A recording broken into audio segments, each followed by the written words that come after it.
Hi, I'm Andy Luke, and it's my first time going through the Circle C. I've just reached the halfway point across the Discworld, and in a moment you're going to hear from my co-host, PJ Hart, who regular listeners will know is an acclaimed writer involved with Derry Girls and the works of James Martin, but still can't get full-time paid hours as a writer despite having proven themselves regularly. And people who know me, um, who maybe don't know from listening to the podcast that I suffer from a very minor but very annoying form of epilepsy.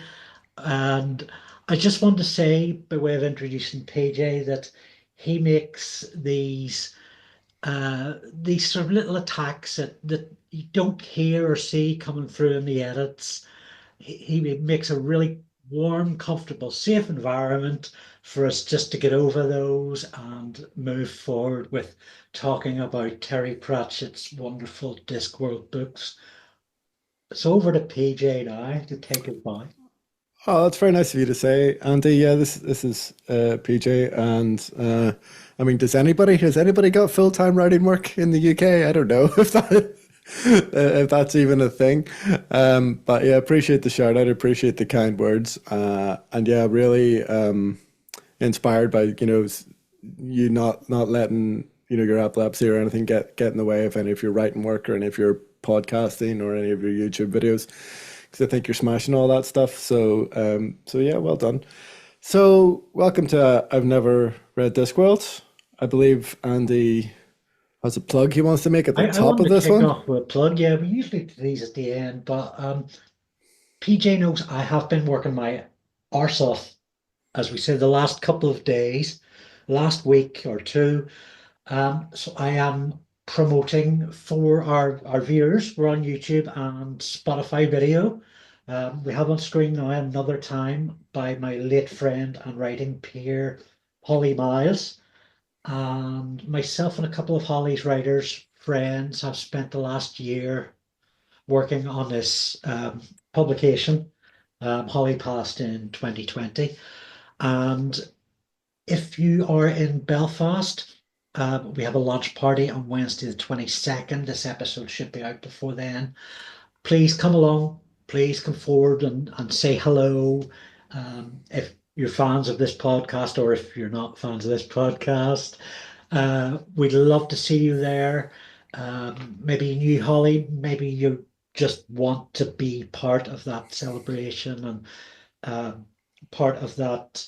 Um, I mean, the book is about activism to change abortion laws in Northern South Ireland. We're already kind of over the line, but still waiting on implementing those social or institutional changes. Mhm. So, PJ, I'd love to see you there too. Yeah, as things stand, I'm certainly planning to attend. I think it'd be hilarious if people who don't like the podcast showed up. It would be in such poor taste just to come to the book launch of your dead friend's book to berate us. I think that would be hilarious. Yeah, so do that. Please definitely do that. I will hopefully be there. If I'm not there, do it to Andy anyway. It would be extremely inappropriate and hilarious. Thank Uh, you. but yeah, I mean, obviously make jokes about these very serious things is kind of our a cultural coping mechanism, I think, here. But those were really really serious issues that Holly was campaigning for here on the island of Ireland, and as Andy points out, there are issues that haven't really been fully rectified. So I think it's a really poignant moment to have that release, just as we kind of are starting to see a bit of daylight on that front locally, but also during a time where maybe on the global scale, those issues are really rearing their head again, especially in places like the United States. So yeah, if you're around, and if Andy can get this episode turned around in time for Yeah. you to even hear this before the book launch, please do try to attend. I was going to say, well, I was going to crack on, but if Yeah, I if you've was got just going to anything say, else to well, say on that. I was going to make a segue. I was just saying we're still learning here in Northern Ireland, and much like I was still at a bit of a way to catch up. 'Cause tonight we're talking about, or today or this morning, or maybe in the wee hours of the morning, we're talking about Jingo, which is book 21, or depending on what order you're reading them in, or if any. And Jingo came out in November 1997, and it's kind of got a place for me because this was my kind of last or best chance to read a Pratchett book as it came out. I remember 1997 walking down to Eason's newsagents and bookstore in Bangor's Main Street and seeing Jingo as right at the front of the shop in a big point of sale unit. It had the headline across the top of the cardboard display by Jingo. And I That's had good. read, I think I probably read Good Omens. I read Trucker's Digger's Wings, and I was living with a big Pratchett fan, and he had read Pratchett, read Pratchett, read Pratchett, and I really I thought about it. I really considered picking it up, and I didn't. And well, I'm about a So bit here you are. way What's behind. that? 18 years later? No, I'm trying to do the maths. It's more than 18. So 28. what was that? I 1997, get my coat. 23 years? No, I can't do 28. maths. 28 years later. It's Friday night. 27. Friday, yeah, depending on when you're listening to this, but just for context, we're late recording. So it's Friday night. I've got my feet up. I've got quite a large glass of wine in my hand. So numbers definitely have gone out the window. Yeah, I don't think I certainly didn't read it at the time it was published. At the time it was published, I would have been 11 years old. Uh, but I was very much kind of devouring the guards books in order. So straight after Feet of Clay, I think I went to seek out sort of whatever was next, kind of from the City Watch, and I went straight to Jingo. So I think I probably read it. I would hazard a guess and say 2002 or 2003 at the absolute latest, which was a very interesting time, very to have read this book for reasons that we'll get into, or perhaps we should get into it now. But I feel that no, do you want to do all your normal introductions? Do you want to give the facts before we start getting too deep and heavy into things? Yeah, let's go. So I don't know if there's really anything else to add. Victor Glan's 1997. Let's kick off with a Do you want to have a top. quick word about the cover art? Because I was desperately trying to find my hard copy. I know I say this every month. I'm like, I know I have these books. I can never lay my hands on them when I want to. But I remember even at the time thinking that like the caricature of the Klatchian character on the front of the book was possibly a bit much. Maybe it's different on your one, but hold it up to the screen there for me, even if not for I'm our I'm viewers. reading No, the hardback edition, which feels much more minimal. You get that little strip of Josh Kirby art, but yeah, you also it's not as full on. So on the cover of the small softback, like the two fishermen on the weathercock are like front and center, quite large, and the Klatchian dude is just got this like big, horrendous hook nose, very kind of Middle Eastern caricature, which out of context feels a bit uncomfortable, but I think within the context of the book, yeah, so the portrayal of the characters is much more nuanced in the book, which we'll discuss. But I remember even at the time thinking, oh, this cover is a bit provocative, especially considering everything that was going on in the world at the time when I was reading it, just post 9/11. So yeah, that was kind of the only other kind of thing worth mentioning in I've terms of first said before impressions. But about Kirby's art, that I absolutely adore Kirby's art, but not so much his covers, and by which I mean one and the same. But mm, I think his, once you stick a logo on top of his art and a back blurb and a spine in the middle of it, it really obscures all the things it's most beautiful at. This is the first time I'm really looking at this actually with the little strip allows you to see, although it's quite tiny, that panoramic view, which really sets up. Of course, the perfect way to do it would be to just to print it long ways and have no titles or anything on it.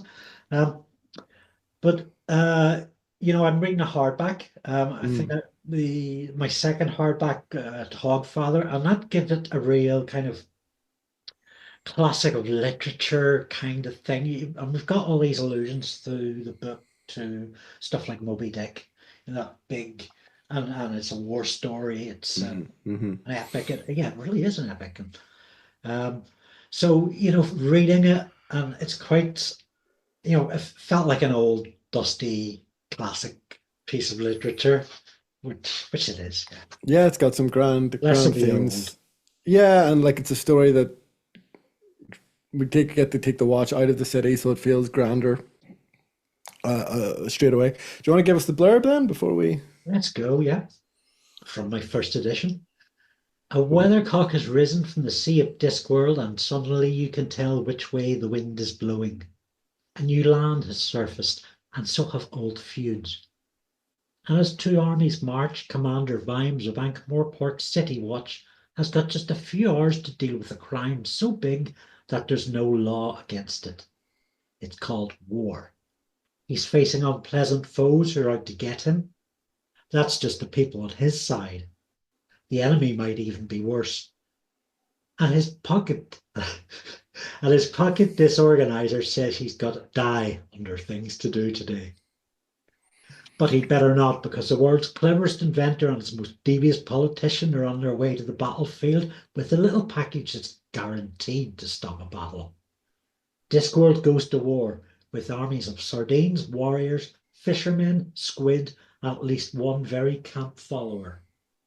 If you've been reading the City Watch books up to this point, which I certainly had been, they were like my kind of gold standard of Discworld by this point. That this feels like a step up even from what's kind of come before. We're graduating from like crime procedural to global politics, which to see to have a character like Vimes and the supporting cast, people like Carrot and Nobby involved in this, just immediately you're in for a treat. I think, or at least it certainly sets the expectations high, I would say.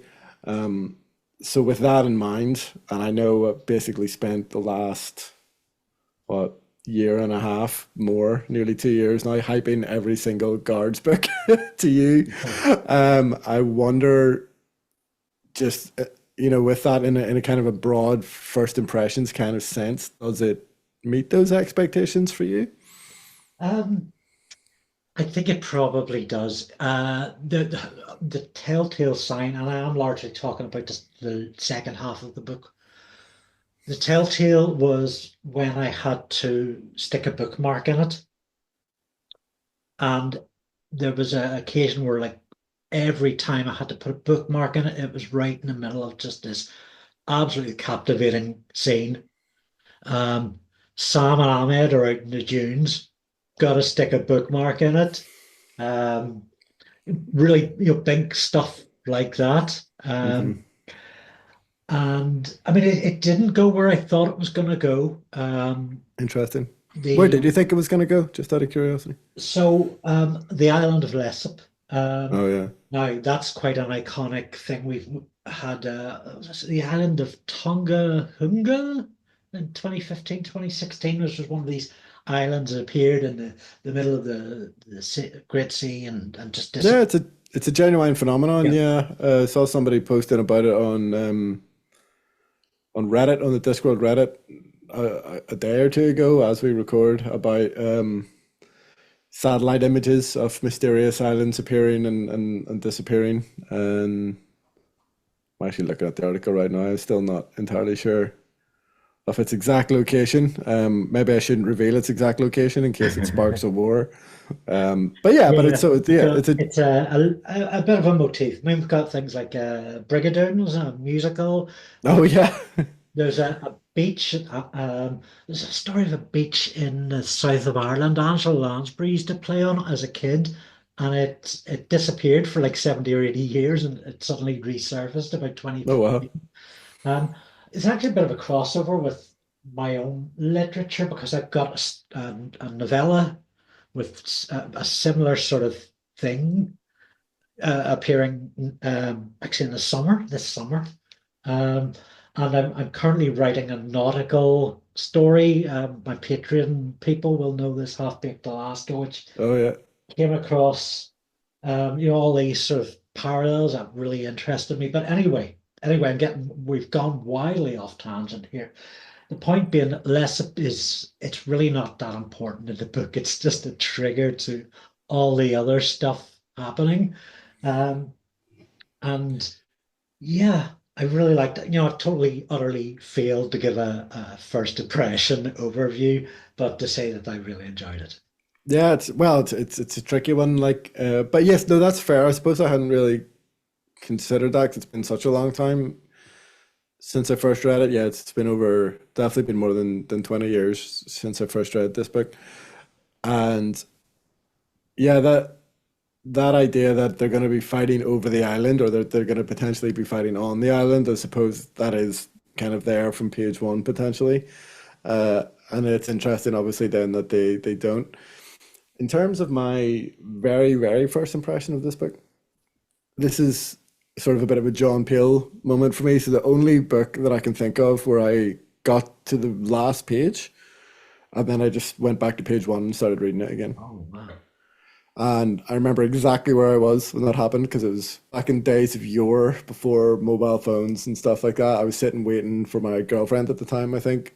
We'd arranged to meet at the front of City Hall and she was late or whatever. And I was just sitting, always bring a book with me everywhere back in those days. And I was sitting on the benches in the front of Belfast City Hall reading the book. Got to the end, still no sign of my girlfriend. So I was like, I was awesome. Loved that.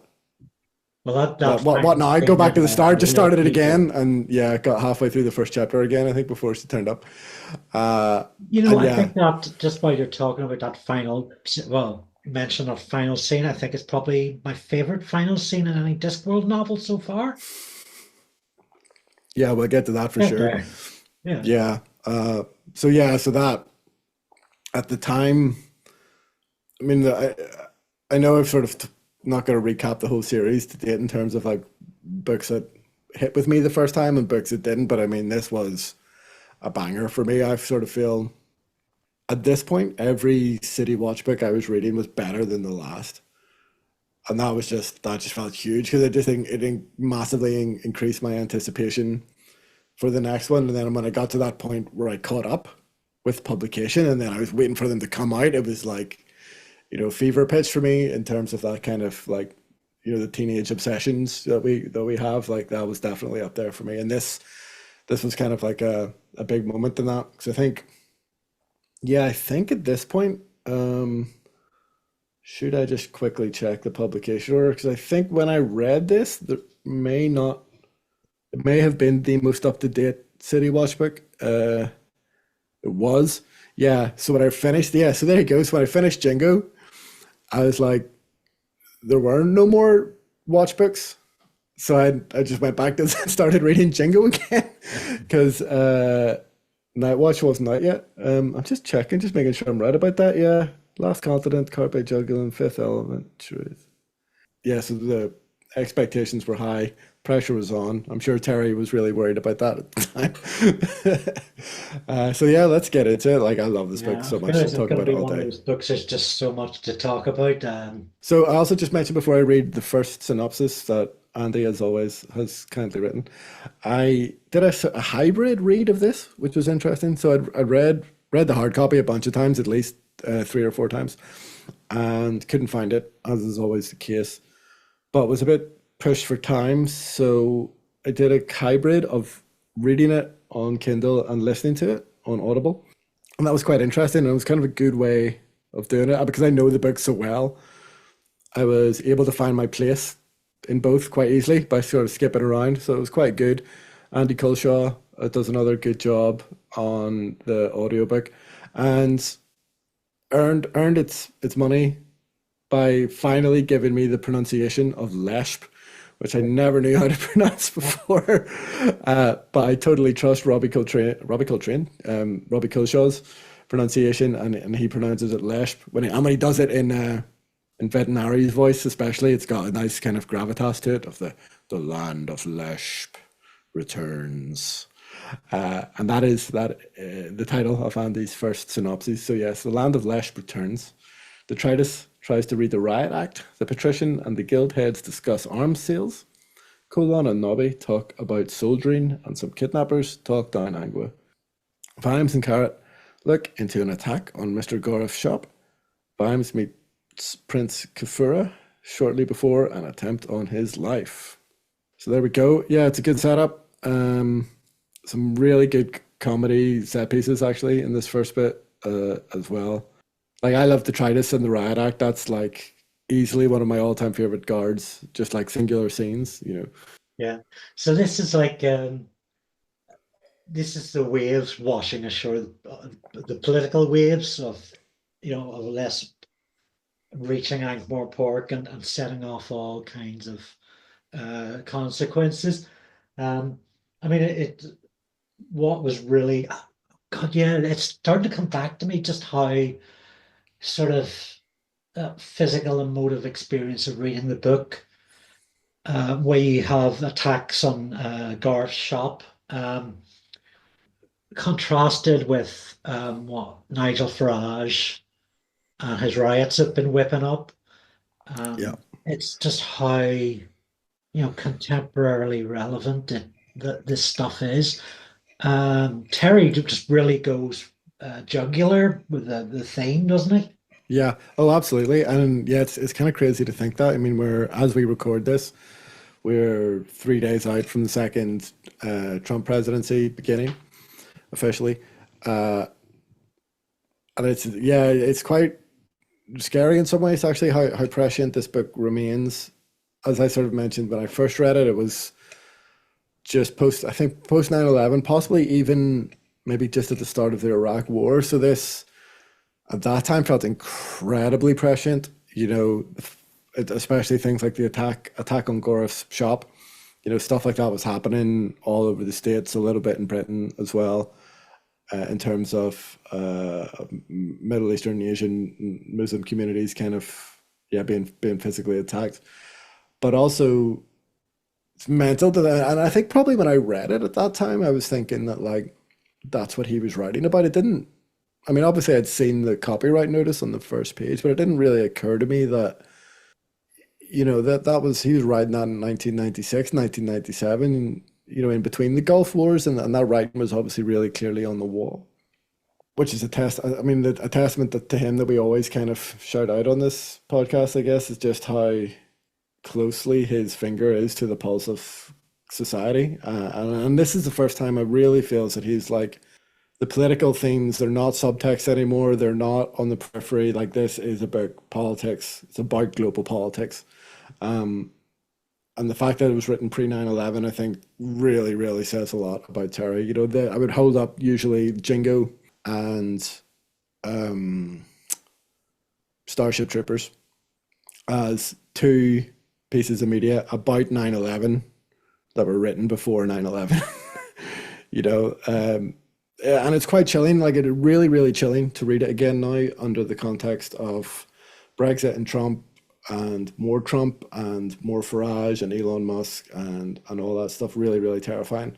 So yeah, I definitely like that segment. The attack on the Goreffs is just a much more uncomfortable read now than it was the last time I read it, which probably would have been around 2011 or 2012.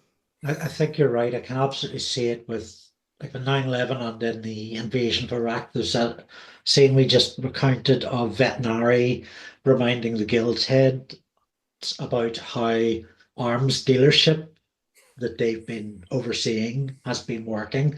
It's the same old story of you sell one side weapons and then you sell the other side weapons so that they've enough to keep the war going. And then, of course, they realize that maybe they shouldn't have sold those weapons because people are then acting against their interests.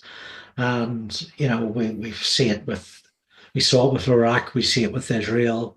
Now it's same old tragic story. Yeah, yeah, I could say you could probably come back and read this book once or twice a decade, and it would still be relevant. You know, you would still see things on the global landscape, things in the news that would feel extremely, extremely prescient. And for me, that's this is a classic. Like of you know, like I love all the guards books up to this point, but this one is a book that I've come back to. I would say I've probably reread this one the most out of all the guards books, and I think that's kind of why. I know we've talked about it off, Mike, before. I don't know if we've talked about it on the podcast. Like, kind of every American political cycle, I try to reread Hunter S. Thompson's Fear and Loathing on the Campaign Trail, and I'm starting to think actually that I might have to start doing that with JINGO as well, and just giving that a reread every 4 or 8 years, maybe, just to kind of take the temperature of global politics, you know. I've only read this once, but by and large, my favorite Hunter S. Thompson piece. So it follows the. Oh, you're gonna have to carry this pitch to our listeners. Yeah, yeah. Well, we'll try not to derail it too much from Discworld, but and it's an extremely depressing read now in the face of a second Trump presidency. So maybe wait till the next election cycle if you're putting it on your book list. But Fear and Loathing on the Campaign Trail, 1972. Sure, Hunter follows the George McGovern campaign when he's running against Richard Nixon, and every time I read it, I learn something different about American politics, just because the lens that you're reading it through changes every election cycle. And I sort of feel that the same can sort of be said for Jingo in some ways. You know, just you find different emphasis or emphases in the subtext and in the political messages just based on what you're experiencing yourself in the world. And definitely, even though, you know, all that stuff about Iraq, when the Iraq invasion was happening and we were in that post 9/11 world like that, it still all sort of felt very reactionary in a raw sense, and like it didn't feel kind of quite as cold and calculated as the political situation does now. Like you sort of felt like, you know, naively, I suppose, maybe we felt that the American government or the American people were reacting out of anger and hurt against 9/11, whereas now we're looking at the situation in the world, and we know that people like Elon Musk and Nigel Farage, they're just motivated by greed. Mm. And that, The grift. yeah, exactly. And that feels a lot harder to excuse. And I'm not saying that we should have excused Bush, or we should, because their motivations were, I'm sure, equally as nefarious, but maybe it didn't feel that way at the time, or we could maybe kind of understand why the world was moving the way it was in terms of how we saw the world at that time, how we made sense of it. Whereas I think we're in a different place now, and it's a much colder, much more cynical world, even now. And the world felt like a scary place back then, even, you know, never mind 24 years later, you know. And just before I came on, I was watching a YouTuber Femi talk about Nigel Farage and how he has this kind of thing which in Paisley's to do with creating problems, um, to manipulating people one way and creating massive seismic problems for the country by applying pressure to the government, Yeah, and that gives the next government's plural problems to sort out, while he sort of stands on the sidelines or runs away and sort of says, well, if you had done what I told you or elected me or fallen behind me, I could have sorted it out for you. But he's nowhere to be seen. Yeah. indeed. Yeah, it's maybe worth just getting all the politics out of the way now, so that if anybody's not It's, interested in that, they can skip ahead, because I think, yeah, I think we're stuck with it. Yeah. yeah, I mean, it's a very political book, but mentioning Ian Paisley, I think, is also very prescient as well, because you know, this book came out in 1997, in between the second IRA ceasefire and the Good Friday Agreement. So a lot of these kind of political issues, and issues of patriotism and conflicting religions and things like that come up in the book would have been very, very relevant to our political situation at the time. And I think, you know, reading it as a teenager, as I was when I first read it, here in the very, very early days of the peace process, or well, maybe not the very early days, in the kind of just post Good Friday Agreement, you know, like it really was a good time to read that for me, I think, because it makes you reevaluate things like patriotism, things like nationalism, in a slightly more rounded way. I mean, those are kind of very emotive issues, and and teenage boys are the target audience for those people, right? You know, like if you want to whip somebody up, that's the time in their life where you target them. So to come from a place where there was a lot of that going on, and then to read a book like this was a really good tonic for that. I think, to be like, no, hold on, this is all bullshit. You know, the people who are whipping us up have their own agenda. Uh, they don't necessarily have our best interests at heart. Yes, we have this peace agreement. Yes, that's great, but that doesn't necessarily mean that the politicians aren't still just out for themselves, or they aren't looking out for themselves first and us second. So I think that was a really useful time to first be exposed to this book and those ideas. I'm just running over. Paisley was Lord Bandside, but was he actually Lord Rust as well? Yeah, Like a good nickname for him in retrospect. absolutely. Let's follow this politics down to the street level and talk about Nobby and Colon. I thought it was quite brave of Terry to paint them as, at this early stage, out and out racists. Uh, Yeah, and they get to go on quite a journey, at least, you know. yeah, yeah, and I But think they're in a quite different place by the end of the book on matters of race. yeah, and for them to go on that journey, they obviously have to start on the opposite end of that spectrum. But you're right. I mean, it's a very brave decision because these are characters that readers have become familiar with, they have relationship with, and I mean, they've always been a bit, Nobby in particular, I suppose, has been a little bit rough around the edges. But Colon, there's a lot of love and respect for Colon, like. Yeah, but he has always been portrayed as the kind of relatively simple-minded kind of voice of the people kind of thing. And yeah, it definitely pushes us out of our comfort zone. But like, but putting those words in Colon's mouth in the way that he does, like especially for British readers, like they're words that people will have certainly heard almost verbatim in a pub or wherever, you know. So that I Yeah, think it's that really helps bring it really home. That like, direct, isn't it? It's really like, yeah, I mean, the language is actually, it's racist. Terry yeah, is using racist language to undercut racism, and that's really, really brave. it is, and I think quite a sobering point from where we're sitting in society now is that that kind of banal everyday racism is what enables fascism. It's what enables the events that almost, you know, this war that almost happens in Jingo. It's what enables things, you know, yeah, like the constant reemergence of Nigel Farage, and you know, we can't get rid of Reform, we can't get rid of UKIP or whatever their current guise is, because there are a lot of normal everyday people who think this way, and it's in the interests of certain people in power that they should think this way. So it's great to see Coulon go on that journey, actually. In that context, you know, where like we have this resurgence in real kind of, for want of a better word, working class racism, which I don't like to put it that way, but I mean it's certainly working class people are being targeted by racists to kind of get behind their agenda. So for Coulon to start the book in that place and then go on a bit of a journey with it, I think is, yeah, I guess that's kind of what I meant before. Like that takes a particular emphasis now for me in a way that it probably didn't have the first time I read it. And for better or for ill, soldering is still, it's a highly respected role. I guess I'm like a lot of people in that I have problems with that, I can see, something deep inside me just finds being in the army sort of quite repugnant. But then I've met a lot of soldiers in my life, and had a lot of conversations with them and felt just a lot of respect for them.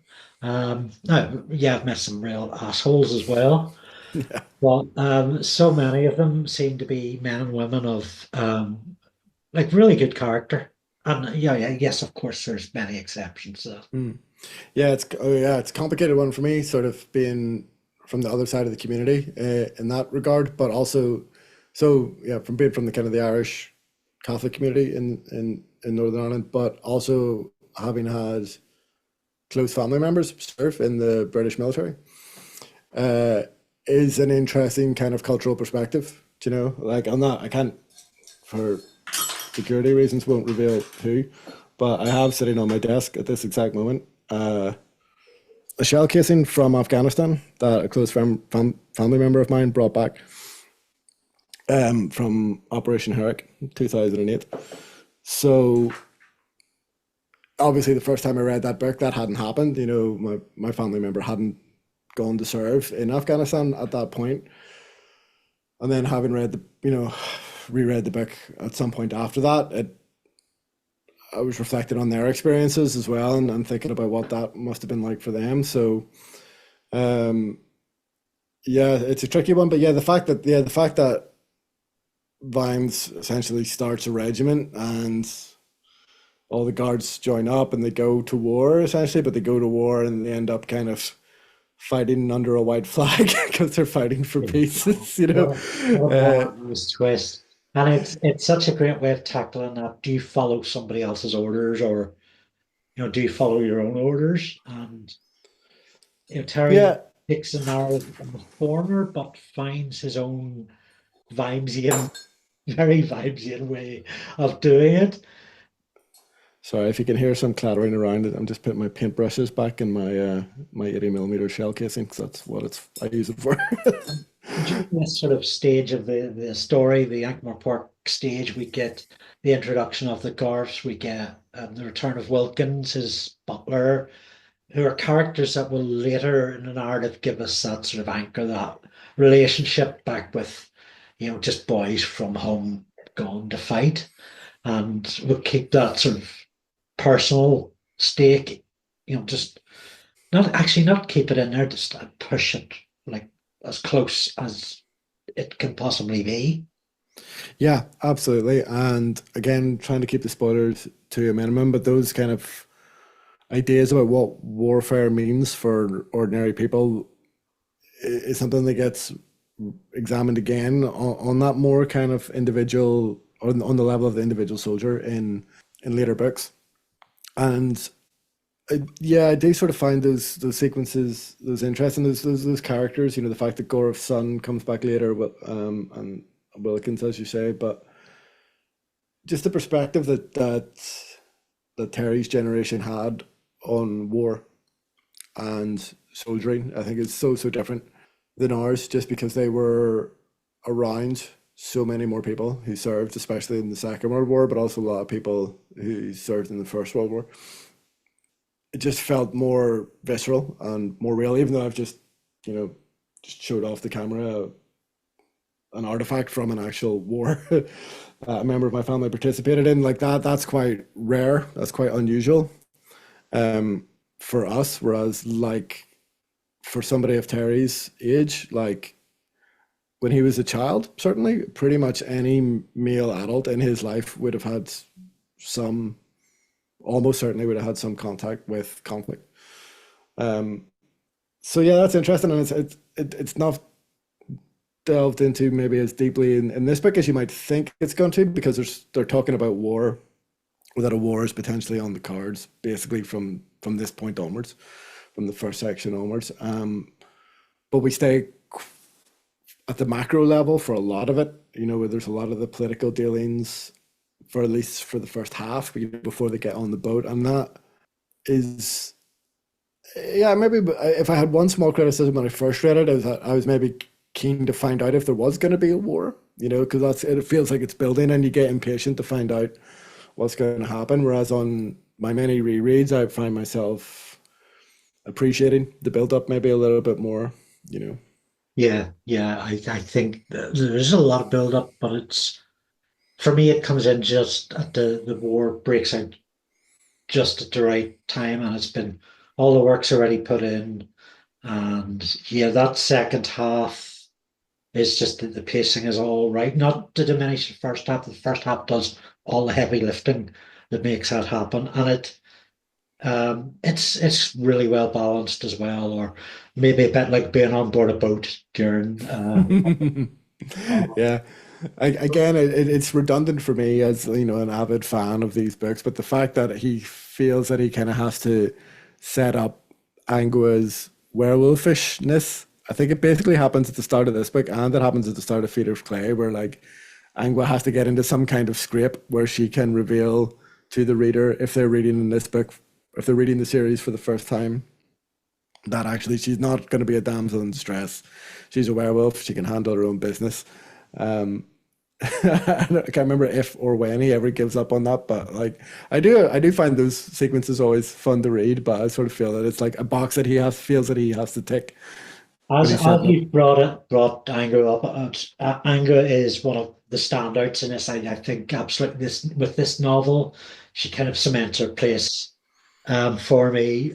She gets some incredible scenes in this. I really like Anger in this novel. Yeah, Uh, yeah, that Up was there in the maybe top five. agreed. Yeah, and I think it was maybe Men at Arms when we were doing that, and it didn't feel that she was quite there yet. And we spent a lot of time talking at the end of it about what it meant for her not to leave and all that kind of stuff. And I think he was still kind of figuring out what he wanted that character to be or how he wanted to write her. But now he knows, and as you say, she's got such a great role in this book, really fits seamlessly into the narrative, has her own journey through it, her own arc. It's brilliant. Yeah, I mean, a lot of the stuff is about her and Carrot as a power couple. I think I called them before. Yeah.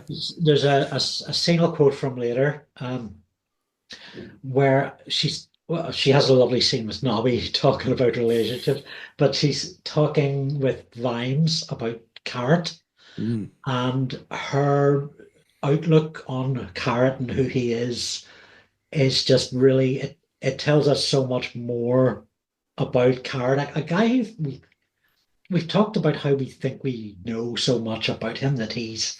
And I had this theory he's a kind of a Superman figure, and actually I downloaded a bunch of classic Superman comics over the break, and he's Superman is just this sort of all perfect responder with a weird world around him, and that's Mm. tick tick tick Carrot. Yes, Anger absolutely. gives us so much extra insight on Carrot, and those scenes just seem to be amongst the most character beautiful ones. Yeah, no, agreed. It's interesting. I hesitate to say this because I haven't checked it or anything, but we very, very rarely, if ever, oh, sorry, except when he's writing his letters home, we never we never really see the stories from Carrot's point of view. Right. There's no narration that kind of takes Carrot's point of view, and I think that helps kind of create that slightly superhuman perspective that the other characters have. And that helps kind of solidify that for the reader, and every guard story is improved by that, I think. Because it means you have this excuse that like Carrot can just act larger than life the whole time. But There's a yeah, that line I was going to quote. go for it. I didn't mark it, so I'm just recalling it from memory.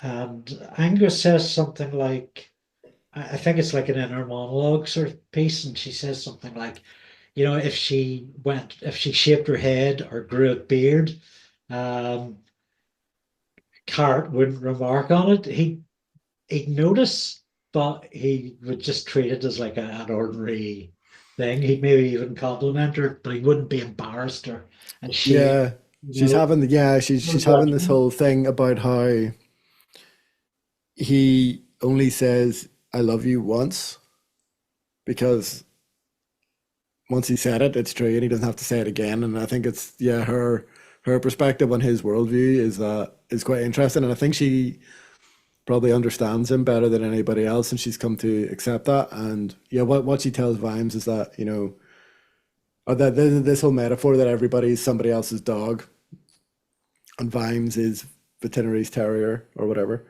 And then Angua says, yeah, if Carrot whistles, she goes running. She's like totally in love with him, and even though she knows the reverse is true, the fact that he doesn't say it is obviously worth remarking on, at least for her.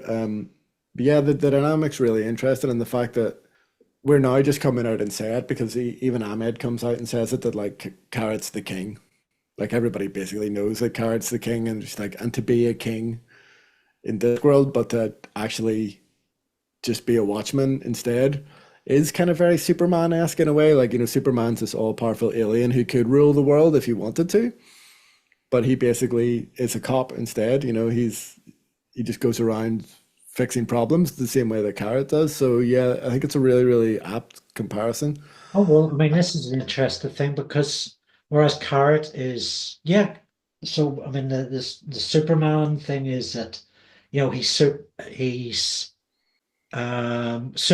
Superman is who he actually is, and Clark Kent is a disguise he puts on, but maybe it has that similar sort of parallel where, Kal-El is a reporter. He observes our world and tells people about it. Um, and to bring Yeah, it back to Discworld, Carrot's journal. So there's another yeah, yeah, parallel yeah, on his own. yeah. Definitely that sort of superhero dynamic I think is really, really present in the character of Carrot, and it makes him super likable but it also makes him a great plot device where like if you just need something to happen and Carrot is in the vicinity of that thing, there's a pretty good chance he's going to be able to make it happen if he wants to, if it makes sense for his character to want it. Like, the football games that he organizes and stuff like that. And people just naturally want to follow him because he's the king and he's charismatic. And it's implied many times that there's a certain magic to that as well. And I mean, I think you could, and maybe if you were writing this book today and you were a bit more cynical, I think that element of it maybe could or should be a little less cut and dry in that, like, it's a bit neat sometimes that people do just fall under Carrot's spell, and it usually works out for the best. But I think maybe Vimes does remark on it occasionally that like that could go differently. I mean, All it would take. there's a really beautiful moment subverting that much later in the book where they're introducing 71R Ahmed to Carrot's ability to just convert people and inspire and enthuse them. And I think it's Anga and Vimes are just watching the 71R Ahmed's face. They know exactly what's about to happen, just for him to completely be surprised by Carrot. And it's a really nice subversion of that sort of acceptance of Carrot as perfection to see that change come over another character. Yeah, for sure. 71R Ahmed is suspiciously absent from the scene of the crime. The guild heads assemble for Vine's report. The patrician sees plans for new weapons. The watch shows interest in Ozzy Brunt's old room and the dandruff of snowy slopes. There are diplomatic repercussions when a mob gathers around the Gareth family and a fire breaks out at the Klatchian embassy. I mean, if I was being hyper critical, and like I'll say it 100 times, this is one of my favorite books. Not just one of my favorite Discworld books, one of my favorite books of all time. But the slight need to make a bit of a crime procedural out of it, just to follow in the footsteps of the previous Watch books, where like, yes, there's going to be a crime, Vimes is going to have to try and solve it. I'm not sure if I was being really, really picking at the whole kind of procedural element of it. I'd be like, do we definitely need Ozzy and Snowy and that whole kind of like, it just feels like that part of it, the murder investigation, is maybe extended slightly beyond what it needs to be. But I mean, I'm really splitting hairs at this point. But if I I had don't to know. say I think anything, there's quite a few factors. I mean, the problem is for us as critics that a lot of this is wildly entertaining. The return to Ozzy Brunt's landlady by Colon and Nobby and then Carrot it's and true. Admiral. It is very funny. Um, you've got, the snowy slopes themselves with the dandruff issue. And I it also it also very much feels like we're getting some solid anchor work grounding before we take off. And I think that issue is, yeah, the detail that it's not quite clear. There comes a point throughout the book, unless you're very sort of as good at juggling as Veterinary is, that you're not quite clear who shot at the prince. Was it Ozzy or some other person? Who knocked them off? There's so many sort of patsies and straw men to keep track of. It does get a bit confusing, and I honestly couldn't tell you who did what. But I think for this sort of story, you need a bit of that, and not just in the procedural, just in the actual sort of look. It's like this. There's an awful lot of the Star Trek about this. There's the first half is a sort of the onboard the Enterprise sort of stuff, and the second half is everybody from the command arrives on the planet, right? Yeah, that's fair. Yeah. Uh, Yeah, no, and I mean, even in these elements, which again, I'm being hypercritical for no particular reason, except that's why we're here.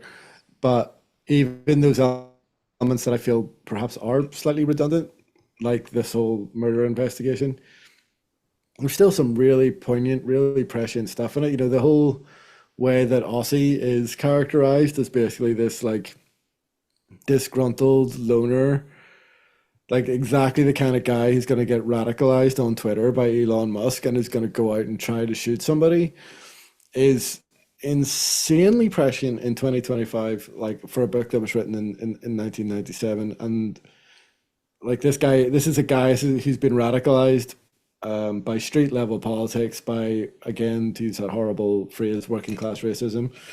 And he goes out and thinks that he can make a difference. He goes out and thinks that he can assassinate the Prince of Klatch. Meanwhile, actual professionals a million miles above him are going to do it for real, and they're going to hang him out to dry.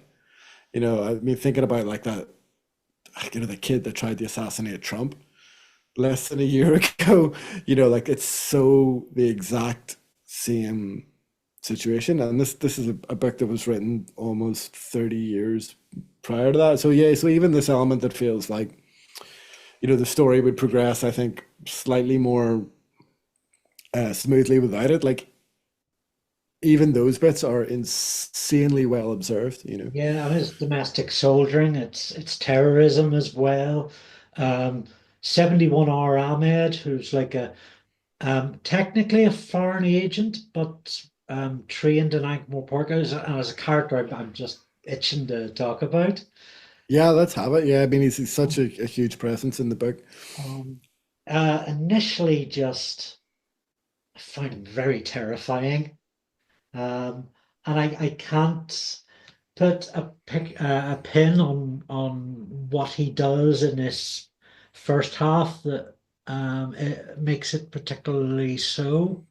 Yeah, it's a less is more, I think, because he's only observed, like nobody interacts with him that much. The other characters just kind of observe him from a slight distance, and whatever prejudices Terry wants to give those characters against Ahmed, that's all we have to go on as readers. And I think like, yeah, less is more. The more kind of space between encounters with him, then the more kind of we're worried about what he's doing in between those encounters. you know, I think that works really well. And still in this first half of the book, nobody is asking why he's called 71 Hour Ahmed, not even Vimes, and we want to know, right? Yeah, yeah. Yeah, it's really well done. And I was wondering, well, I'm thinking back a long, long time ago, but like when I was rereading it with that in mind, trying to think like when did this start to annoy me? Where like why is nobody asking him why he's called that, or why is nobody trying to find that out? Um, I'm trying to remember like at what point did that really start to annoy me? And I don't know if it. I would say probably like when they got away, and again we're skipping ahead here slightly, but the fact that it looked like he was going to get away from Mike Moorpark without them arresting him and without any kind of interrogation scene and without any kind of backstory, I was like, what? you know, like we're not going to find out. But then obviously we do because Terry knows exactly what he's doing.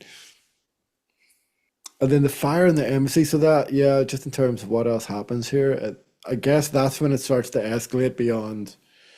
We're just investigating this murder. Yes, it's a big diplomatic incident, but we're handling it as a murder. But then Vimes gets involved in the burning down of an embassy, which is obviously a huge escalation in terms of the diplomatic incident. And again, if I was being hypercritical, I'd be like, does that need, what would happen to the story if the embassy didn't burn down? But I'm just thinking out loud here. I don't have an answer to that question, but I think it's another, yeah, it's obviously another little cog of sort of acceleration to war. I half sort of expected uh, silliness to come out of this about going in and saving people's lives. Vimes was going to get stripped of his rank, but that comes another way through another level of bureaucratic silliness. I guess it hints at something. It does. It's maybe when you were saying like you're terrified of Ahmed and his whole connection to things, like his presence during that sequence does heighten it, I guess. I was just trying to think, Yeah, it's especially like a part of in that the espionage plot that he is later. yeah, but in the context of 1997, I was kind of wondering, is there any real world? I Well, guess there was The Iranian yeah, embassy, maybe that's sort. Yeah, because it never feels like super heavy-handed. Yeah, and I wonder, maybe it would have been different. Although, I mean, I'm sure Terry would have nailed it, but I'm sure it would have been a different book had it been written post 9/11. Whereas all that kind of the real world political stuff never really feels like there's any one-to-one allegories. Like there is no, there is for want of a better example, there is no 9/11 because 9/11 hadn't happened yet. But for our they're younger listeners, I mean, this was quite a very different place, a very different time. Like you mentioned the Iranian embassy attack, and I know there were other attacks in the 80s and 90s on embassies or airline hijackings. And it just felt like very much a much smaller world. Like we had three television channels. If you can picture that, that's your choice. Right. Okay. We'll be generous and let you make the transition with thinking about four. But that was so, if there's a fire in the Ankh-Morpork Klatchian embassy, and everybody kind of knows about that. That's what the world was like. We tended to gather around one event, and everybody yeah, fair. knew about that one event each day. Uh, and that's the way it was globally, Yeah, true. West anyway. And Yeah, for sure. Yeah, maybe. Yeah, again, just having done as usual terrible preparation. So just working that out, kind of live on there. Yeah, that's interesting. That's instructive, actually. Yeah, so the embassy kind of set piece, maybe that is kind of the closest we get to kind of a real world allegory in the story, considering the kind of context in which it was written. And you just want a bit of that, especially considering where the story's going, of Vimes swinging through windows on a yeah, improvised rope and a bit of Terry swashbuckling. writing this pre home internet. This internet was still a plaything for the boffins at the universities. Of which Terry was one, to be fair. He was a very early adopter, but yeah. Yeah, yeah, the amount of research that goes into these sort of certainly these pre-2000s, the pre-millennium books it's astounding. It's a real testament to his creativity and to his skills as a researcher as well. Um, We should probably briefly talk about Veterinary and Leonard. Um, yeah, yeah, I mean, we begin this section with Vimes and Carrot keeping a photograph with a lack of Ahmed in it from the patrician. Um, and he goes to Leonard's dungeon, where Leonard has been sketching all kinds of weapons of war, because there's this relationship between war and advances in technology. And indeed. um, yes, some artists, air quotes, seem inspired by war. Yeah, I think it's great actually to get Veterinary and to an extent Leonard as well, like to have a proper adventure. Because we've seen interactions, plenty of characters have interacted with the patrician before, and the patrician has interacted with Leonard before, but they've been relatively static scenes. Usually Vimes gets called in front of Veterinary, or Rincewind gets called in front of him for some reason, and he'll spit out some exposition and some stakes, and then the main characters go off and act upon them. So yeah, it feels like quite a revelation. Oh, quite a That, step up. that really surprised me that Terry took it that far with those two characters, particularly Leonard, I guess. Yeah. There's a great scene where a great couple of lines where Leonard is showing off his new plans to Veterinary, and Veterinary is just leaving the cell, and he stops, and all business concluded as things are with Veterinary. When he tells you the conversation's done, it's done, and Veterinary just stops, whirls around, and the thought catches up with him. Like, what did you say this weapon does? And Yeah. you've never seen him caught off guard like that before. Yeah, he goes the whole way out, and then Leonard listens to him coming the whole way back through the traps and everything, and he's like, "What?" I was listening to that on the audiobook actually. It's really well delivered as well. Lord Rust declares martial law. The watch disband and reform as a militia. 71 Ahmed flees with Angua as his captive, but he approves of her escape. Captain Jenkins is persuaded to help with the war effort, and they keep a stiff upper lip during an octarine storm. Nobby and Colon are conscripted by Leonard and Veterinary. They cross the Circle Sea aboard Ankmore port, first going under the water safely device, and enjoy a round of make words with letters that have all been mixed up game. All the Leonard stuff's so good, isn't it? So good. So this is why we need to race through the first part or first two parts and do them in 10 minutes rather than half an hour, because then Terry hits us with something in the halfway mark where, or the second act, where everything just accelerates. Lord Rust orders martial law. The watch says no. The watch disband and reform. And this is such a, I don't know what sort of space of pages. It's all done very efficiently. But it is seismic. It feels seismic on the reading. Yeah, so that's one thing, and regular listeners will know how kind of obsessive I am about story structure. That's one thing that makes it difficult to track, kind of bouncing between Kindle version and Audible version. Makes it kind of harder to track. But like when they leave, I don't think it's in this section. It's actually maybe in the next one. But I think when Vimes leaves Ankmore Park, that feels like the midpoint to me. But again, I'm imposing kind of classical Hollywood narrative on a piece of prose, which is not correct to do by any means, but it's just the way my brain works, unfortunately. But this is a real escalation that, like as I was alluding to in the last section, the fact that Veterinary and Leonard are going on to get actively involved in the story, like these are arguably the two most dangerous minds on the disc, and they're getting in a submarine with Nobby and Colon. Like, what a great setup for a narrative. The issue of the watch reforming or changing the way they do. I mean, obviously, Her Majesty's government prohibits policemen from striking.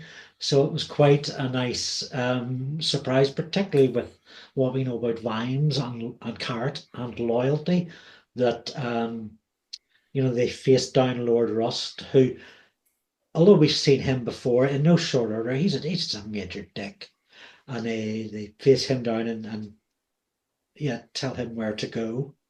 Yeah, I mean, and it's worth we've just sort of skipped over entirely the fact that there's a coup. That Lord Rust essentially orchestrates a coup and takes over.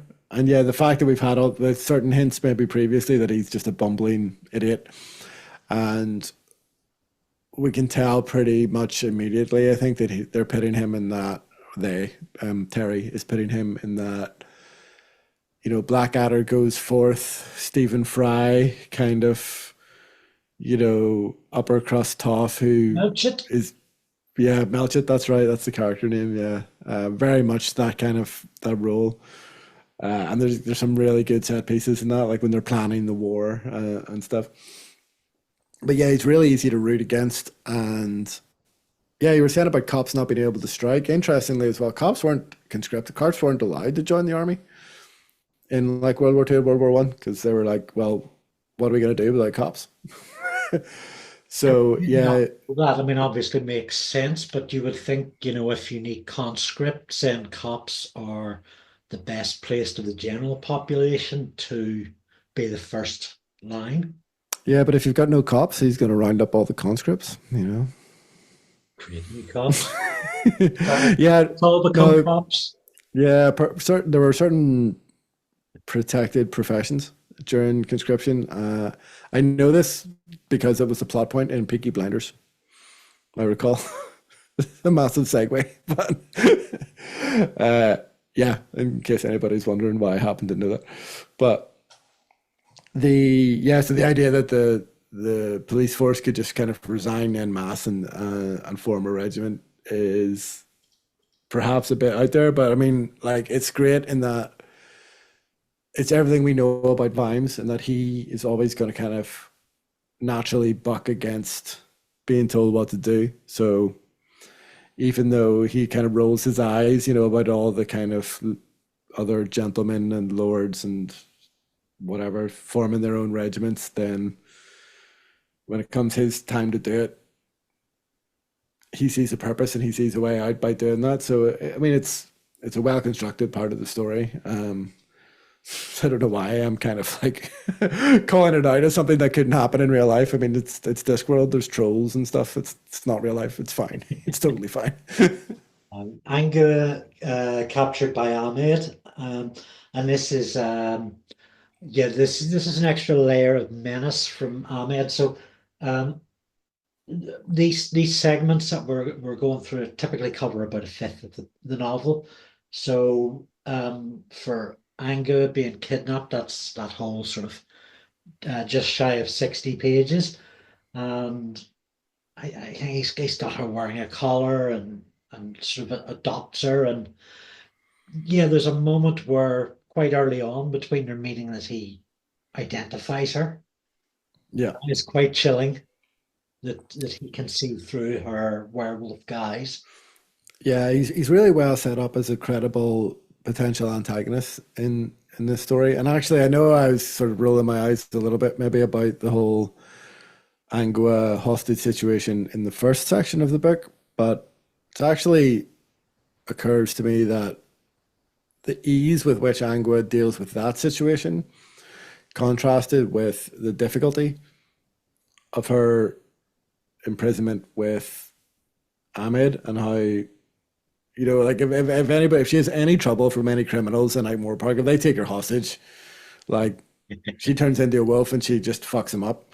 Like, that's fine. That's just a day's work for Angua. But then for her to cross paths with somebody who actually is able to imprison her and actually, put her at risk, make life difficult for her, that just increases the stakes, increases kind of Ahmed's threat level as an antagonist, Right. I guess, and it's well set up actually It from is that point of actually view. on that earlier sequence you're talking about. We've seen this in other books where it's going to be Carrot comes in and be's a hero. Yeah, They are all sort of going to apologize to Carrot and grovel. And here that's subverted in that it's anger that they are having to appease or get their legs chewed off. And so now, fast forward to, she's stuck in Ahmed's bunk with Ahmed, or his room with silver encrusted collar. hmm, yeah. Um, Yeah, I always point this out when I come across it because it's an element. Sometimes maybe it was an element of Terry's writing that I didn't always fully appreciate when I read when I was younger. But those kind of almost kind of horror-y genre moments, like the body horror stuff, or like because we're getting all that from Angwa's perspective, that like he puts the food on a silver plate and she can't eat it. So like this idea that you're trapped in a body, you can't you can't eat the food off a certain type of plate. Like, you can see the food, but you can't eat it. Like, imagine if you were trapped like that forever. Like, it's horrific, like in the literal sense of the word. So yeah, I love when those moments kind of come in, because it again increases the stakes. It increases the level of threat that Ahmed presents, because he's got the kind of mind who thinks that way, which is quite terrifying. Yeah, it really does sort of put out of our minds a sleight of hand that's going on later on when we learn who Ahmed really is, and that he's not the big villain of the piece after all. Um, and I think it manages to have its cake and eat it, right? Yeah, for sure. Because just because he's not the villain doesn't mean that he's not a formidable character. He's the Klatchian equivalent of Vimes ultimately, and I mean he's darker. He's a darker reflection of Vimes for sure. But Vimes can be scary. If Vimes is onto you, if you're in his sights, you should be scared. And obviously the same goes, maybe tenfold if you're in Ahmed's sights. So yeah, it totally makes sense. Yeah, really good storytelling, really good character work as well. So the whole away team are being down to the Klatch It's it's Circle C. Uh, yeah, I love the competing away teams is quite yeah, fun though. Yeah, the fact that you've got the kind of Veterinaries gang, the submarine gang, and then the Jenkins boat gang. All the stuff with Jenkins I love as well. Uh, you just get. I feel like it's a sort of it's a motif, or not a motif. It's not the right word. It's a device that comes up in a few of the books where like some poor bastard just gets caught up in the story, and you just get to have a bit of fun with like somebody like Jenkins is just like, oh man, my boat. Yeah. and having the everybody on Jenkins' boat, it gives us a nice sort of sardine story in it. Yeah. Everybody pulled in there. And I really like that the whole away team is on this mission. It really, I think, brings well, it really subverts that trope. It brings forward that sort of, these people that go to war are people that kind of thing. Yeah, for sure. And yeah, that gets reinforced sort of slightly later on when they cross paths with the armies and stuff like that. I To make suppose it sure we're makes not. sense from a social solidarity point of view that, they've got your pal, you go out and you fight for them. Yeah, and like, if you talk to people who've been in those situations, that's what they'll always say. It's always about the person next to you before it's about anything else, I suppose. Not really. I mean, that is a prime motivation rather than going off to fight Klatch or to stop that war with Klatch. They're going out for anger. It kind of gets lost in all the other character motivations and stuff that are happening, but certainly that's how it starts. That's why they're initially out on the sea, is for Yeah, anger. it's a good point. I think Vimes reflects on it maybe once, like he would have done it differently. The fact that Carrot is quite methodical about it, and he takes his sleep when he can get it, and he doesn't act with this kind of heightened emotion that Vimes says he would have done if Sybil had been kidnapped by Klatchians or whatever. So yeah, that's interesting, because that's not ultimately what happens when they're there. They're there ultimately to stop the war, and that's kind of the inevitable outcome. But yeah, the fact that that's not actually why they get on the boat in the first place, maybe that gets kind of lost a little bit. Yeah, and that's perfectly fine, and it does. Yeah, no, absolutely. Like As it's a well. good driver of the story. It keeps the stakes are personal for the characters, and the fact that Vimes does kind of openly reflect on the fact that he thinks Carrot should be taking it a little bit more personally. There's comedy to be had from that as well. Yeah, the dual narrative thing did feel quite odd at times. It's a bit like the viewing experience of like Malcolm in the Middle, where you're watching you know, the cadet older brothers adventure and then the families, and then it's like two stories running at one time. And also to have Veterinary and Leonard static characters in that mix. That's Captain Kirk and Spock. For sure. Yeah. Oh, they're both kind of And Spocks, I think, a couple of actually. red shirts. Yeah, yeah. Yeah, colon and knobs. Yeah. Yeah, I mean, it's interesting because, yeah, at this point, from this kind of midpoint onwards, there's very clear A and B stories then in terms of the Vimes gang and that story, and then the Veterinary gang and that story. And it's really not clear at all where they're going to cross paths because they inevitably have to.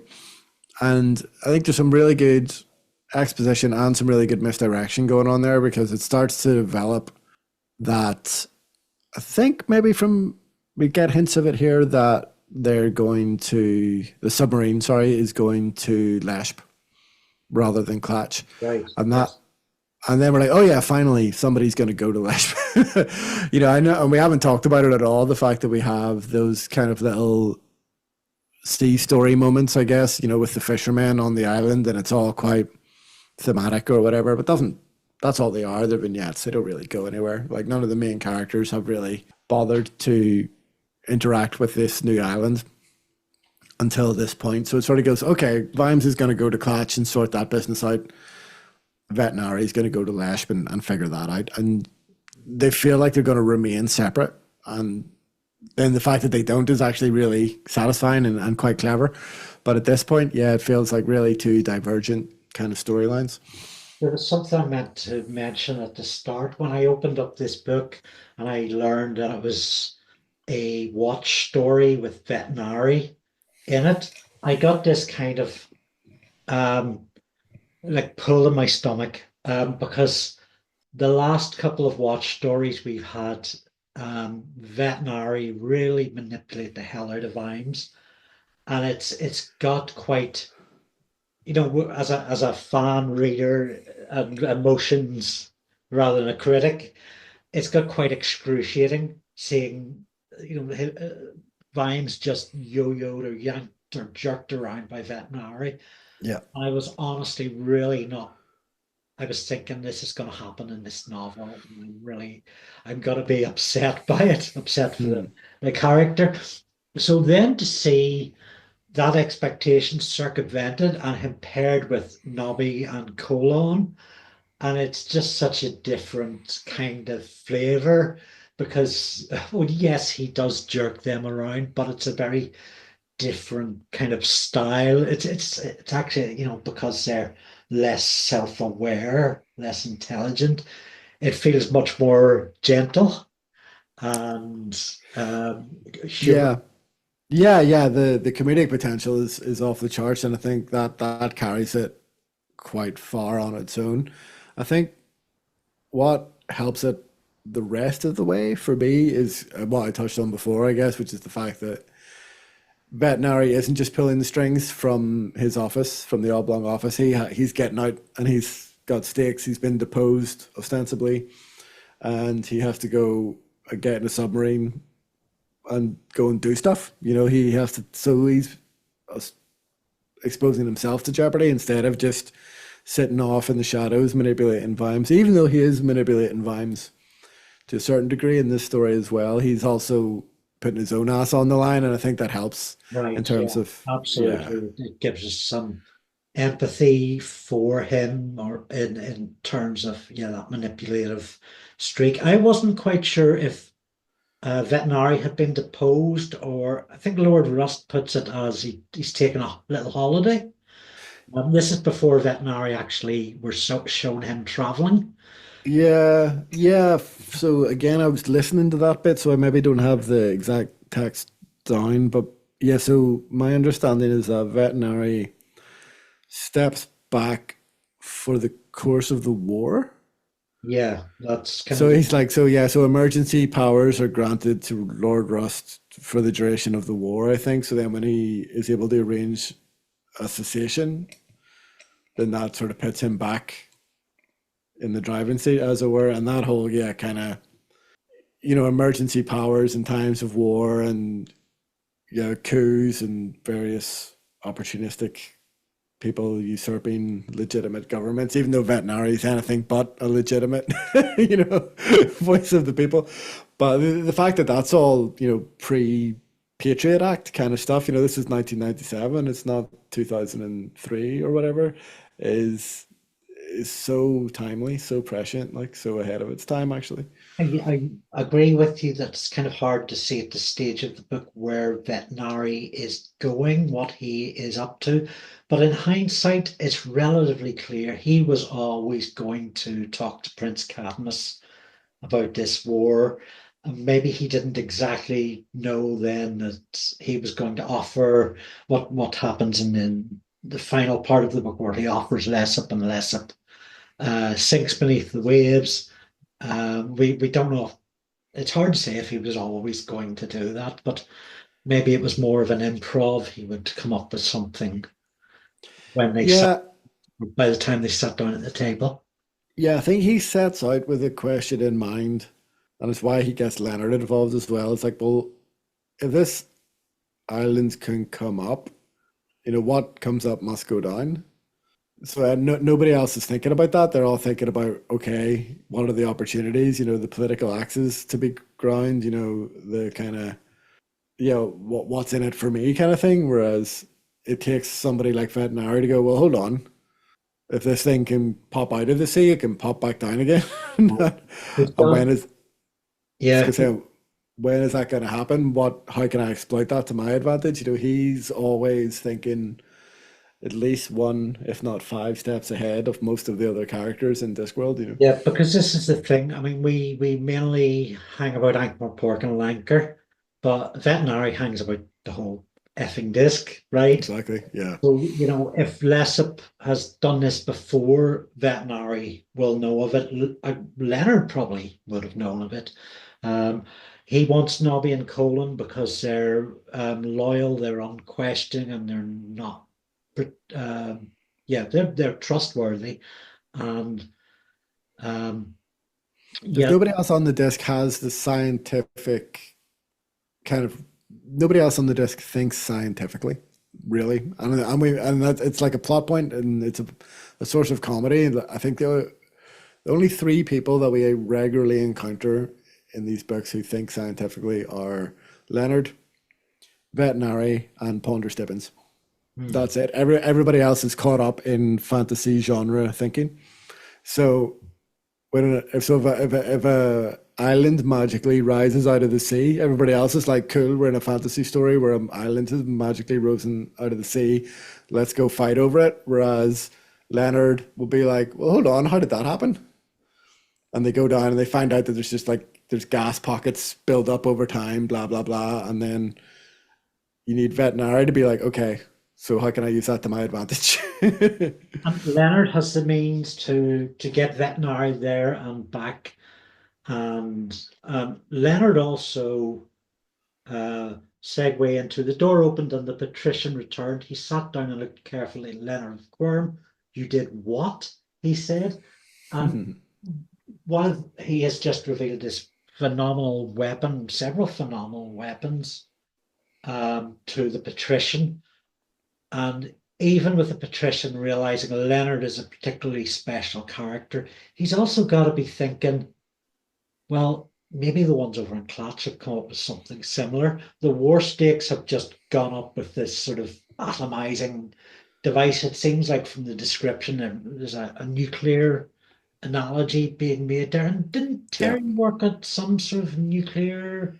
Yeah, he was the press officer for, but yeah, he was press officer in the for the energy industry in the UK for sure. And yeah, there was an incident or a near incident that he had to spin to the press, from what I vaguely recall from the biography.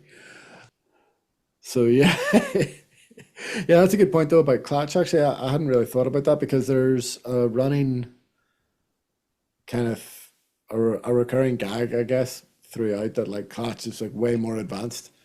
That like Russ says that telescopes have only just been invented, and then the prince is like, oh no, I inherited this from my grandfather. And this idea that they're a step ahead always. So if Leonard can think of something, yeah, there's a damn good chance that some Klatchian has thought of it potentially as well. Yeah, it's a good point. Seeing devices. Yeah. Yeah. So yeah, let's go into that with part four. The watch land on the beach of Klatch and also underneath Klatch. Jabber of the Dregs hosts prisoners and the Tacitus method of fighting. Meantime, Nobby experiments with gender, and of course Veterinary can juggle. He's also good with donkeys and minarets. This section is a wonderfully rich character, fun time variety performance, isn't it? Just Yeah, very much so. We're in the fun and games section of the second act here for sure. If I was to put my kind of prescriptive screenwriting structure over things, but one thing I would like to point out before we get into the kind of nitty gritty of it is how kind of frustrated I suppose I was maybe when we were doing sorcery and the kind of first those kind of first glimpses we had of Klatch and how kind of how unengaged maybe I was in that portrayal just because this is what I remembered. Like I hadn't read, our read of sorcery. That was my first read of it, but I'd read Jingo a bunch of times already. And I can see that in retrospect, that sorcery must have looked very stereotype only.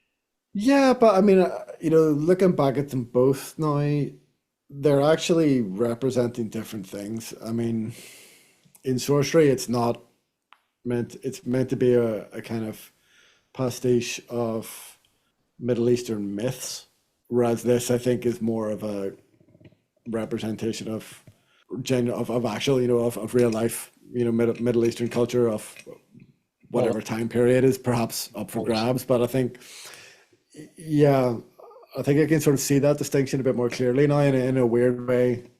Makes me slightly more forgiving of the portrayal in sorcery, which I now kind of realize, was more in the, Discworld was very much more a parody of fantasy at that stage. It wasn't social commentary in the way that it is now. And I think when I was reading sorcery for the first time, I was looking for social commentary that wasn't there. I was looking for allegories for the real world that weren't there. They were allegories of genre and of fantasy. So I feel like I could be a bit more forgiving of that in retrospect, but I don't know. Hopefully, you'll agree that there's a lot more to be had. I think in this portrayal, in these set pieces, yeah, with Veterinary and the minaret and the donkey, even with the dregs and the whole Lawrence of Arabia shtick, there's just so much to love here. oh yeah, I hadn't really thought of that sort of the cross dressing in that kind of sense. Um, and I mean, Nobby is just so much fun. I think this is my favorite Nobby compilation in this book. Um, with the dregs and um, the whole general Tacitus kind of thing. There's kind of like a almost like a satire of art of the. Well, actually, I haven't actually read The Art of War, but so I don't really know what I'm talking about. I But mean, it does does anybody, it's not the sort of book that anybody actually reads, is it? talk about it like this, but Yeah. it's very much Tacitus's rules are very sort of anti old school military angle. They're about innovation, about common sense, and um, if you punch somebody, you're probably going to get punched back. This sort of stuff. I don't know how else to describe it, but I think you probably know. Yeah, I think the closest real world it's meant to be Alexander the Great, I think, isn't it? In terms of, unless, I mean, there's Oh huge, yeah, huge that's gaps in my speculation. Yeah. classical education for sure, but I think the way he's kind of described as kind of setting up the Ankh-Morpork Empire in Asia and kind of exceeding the grasp, of just of keep pushing and pushing and pushing, I think is has got kind of Alexander the Great kind of vibes, but I mean, I'm Do you know feeling what? that out from a place of ignorance. Somebody from the great Discworld fandom should go through Terry's books and collect a whole sort of rules for war, kind of every wise thing Terry said about war, and and get that handed out to the military masses worldwide. No, That it's too would be dangerous. so It's too much dangerous. fun. It can't be allowed out there. Whoever gets their hands on that is, yeah, they're going to be taking over the It world. would be that Monty Python skit about the most dangerous joke in human history and wars where it's fought over it, Exactly, died exactly. and in their masses.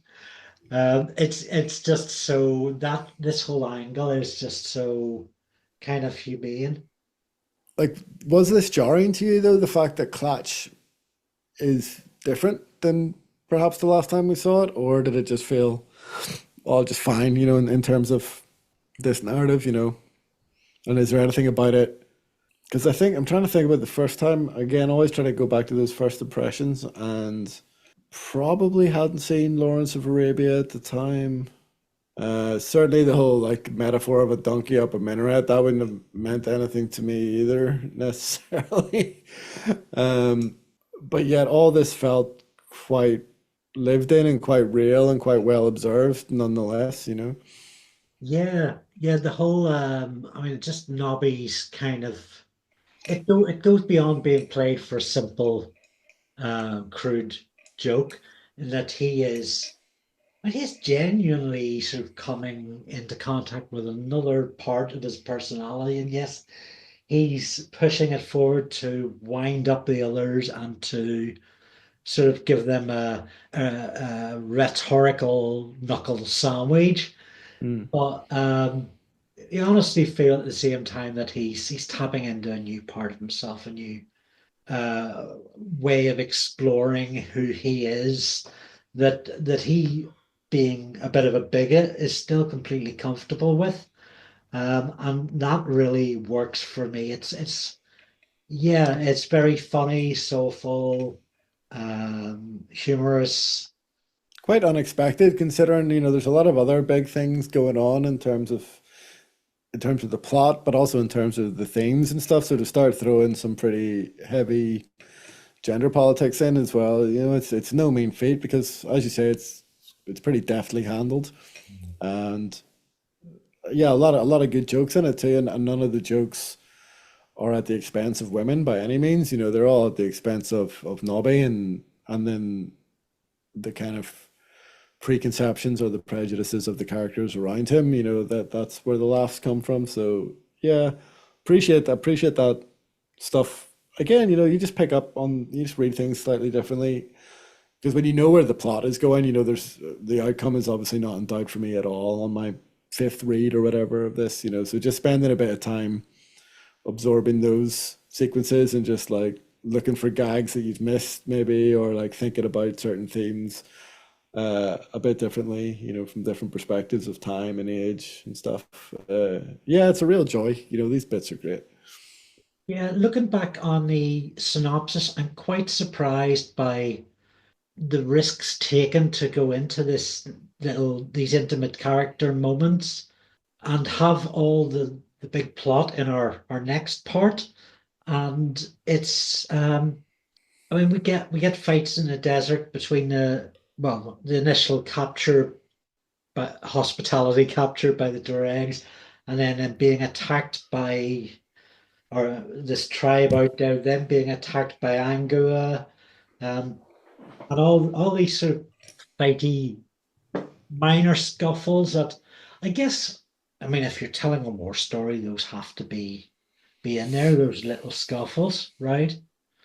Yeah, I think if you're building it up as this kind of, East meets West war story, essentially, yeah, you're gonna have people in white robes riding camels in the desert, pointing swords at each other. That's non-negotiable, basically.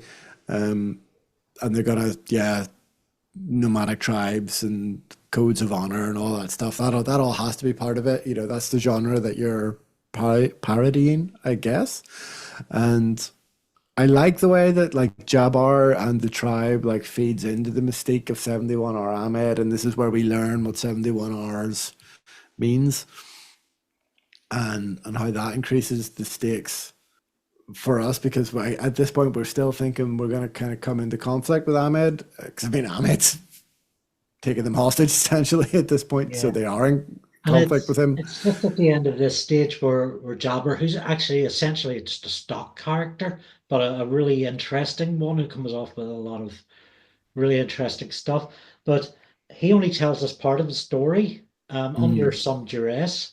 Um, and it does actually, that part that we get is just ratchets up the menace of yeah, Ahmed, yeah, uh, exactly. setting us up for this final part. So I guess it's like towards the end of this bit, or maybe the start of the next bit, where they encounter the foraging party of Ankh-Morpork soldiers, and Willikins is there, and all that kind of fun and games. But like Ahmed's involvement in that, like in terms of ratcheting up the stakes for him, the fact that he's mixed up in that, you sort of feel that like all these, poor naive Ankh-Morpork soldiers could just end up in a blender that is Ahmed. And everything that's happened with Jabbar is kind of built up towards that. Vimes learns the full truth about 71 or Ahmed. Prince Kadram and Lord Rust meet on behalf of the assembled armies, which are all under arrest. The patrician surrenders the island of Lehsp, which itself surrenders to the sea, and the newly made Duke Vimes gives chase to Sydney Pickens with Ankh-Morpork in tow. What a way to do a big finale, a big conclusion. We kick off with Vimes and Abed meeting out in the middle of the desert, and it definitely begins with a feel of an execution, a sort of a walk towards the moon, and keep your back to the gun sort of thing. Um, A short cigarette in the sunshine, as Veterinary describes it to Colin. Yeah, for sure. Like the stakes and the jeopardy is super, super high in this for everybody. Yeah, for Vimes, versus Ahmed. Also, at this point, the armies are face to face. Like at this war, the war feels inevitable kind of at this point. and this is such a great scene because Ahmed has been built up to such a threat level. The reveals about him are quite long drawn out. You feel that Vimes really has to work to get the truth out of him, although I suspect Ahmed would have possibly told him at some point anyway. Yeah. But yeah, the whole thing's quite tense, and it's really it feels it feels quite long in a good way. And what you said earlier about Ahmed is essentially Klatch Vines. Mm. Um, he's a sort of not a completely mirror image, but almost there's a lot of similarity there. Yeah, and to be fair, like that they do address that, and it gets addressed quite pointedly here, actually, where the distinction is, well, Ahmed doesn't see a distinction. He sees it as that Vimes and Ahmed both have their masters, whereas Vimes sees himself in service of the law rather than in service of Veterinary or Rust or whoever, which I think is obviously a bit of a recurring theme in that series, and what that means sort of changes subtly maybe from book to book, and we're obviously talking about really, really big things like international law here and stuff like that, and whether that could ever even be enforced or what that means. The idea that there's a crime so big. In fact, I didn't realize that was mentioned in the blurb. There's a crime so big that it can't be addressed. And then they actually kind of fulfill that fantasy of addressing it, of arresting two whole armies. Like that's Absolutely fantastic moment. Yeah, just listen to you talking about the whole military genre thing, like them saying everybody's a dog to who they follow, and they just take orders and that's it. And there's the Western genre, these two men meeting out in the desert, high noon, and then sort of, having been built up as like sworn enemies, they're teaming up mm. to take down a bigger villain or set of brigands. Yeah, Yeah, and it's a corrupt politician who, which is kind of a kind of neo-Western kind of trope, I guess, where you've got usually like kind of yeah, people in power who are kind of corrupt who end up in the being the villains, and they end up like literally fighting, or they're about to fight back to back at one stage in it. So yeah, all those kind of influences are there, uh, and I think serve this particular story really really well actually.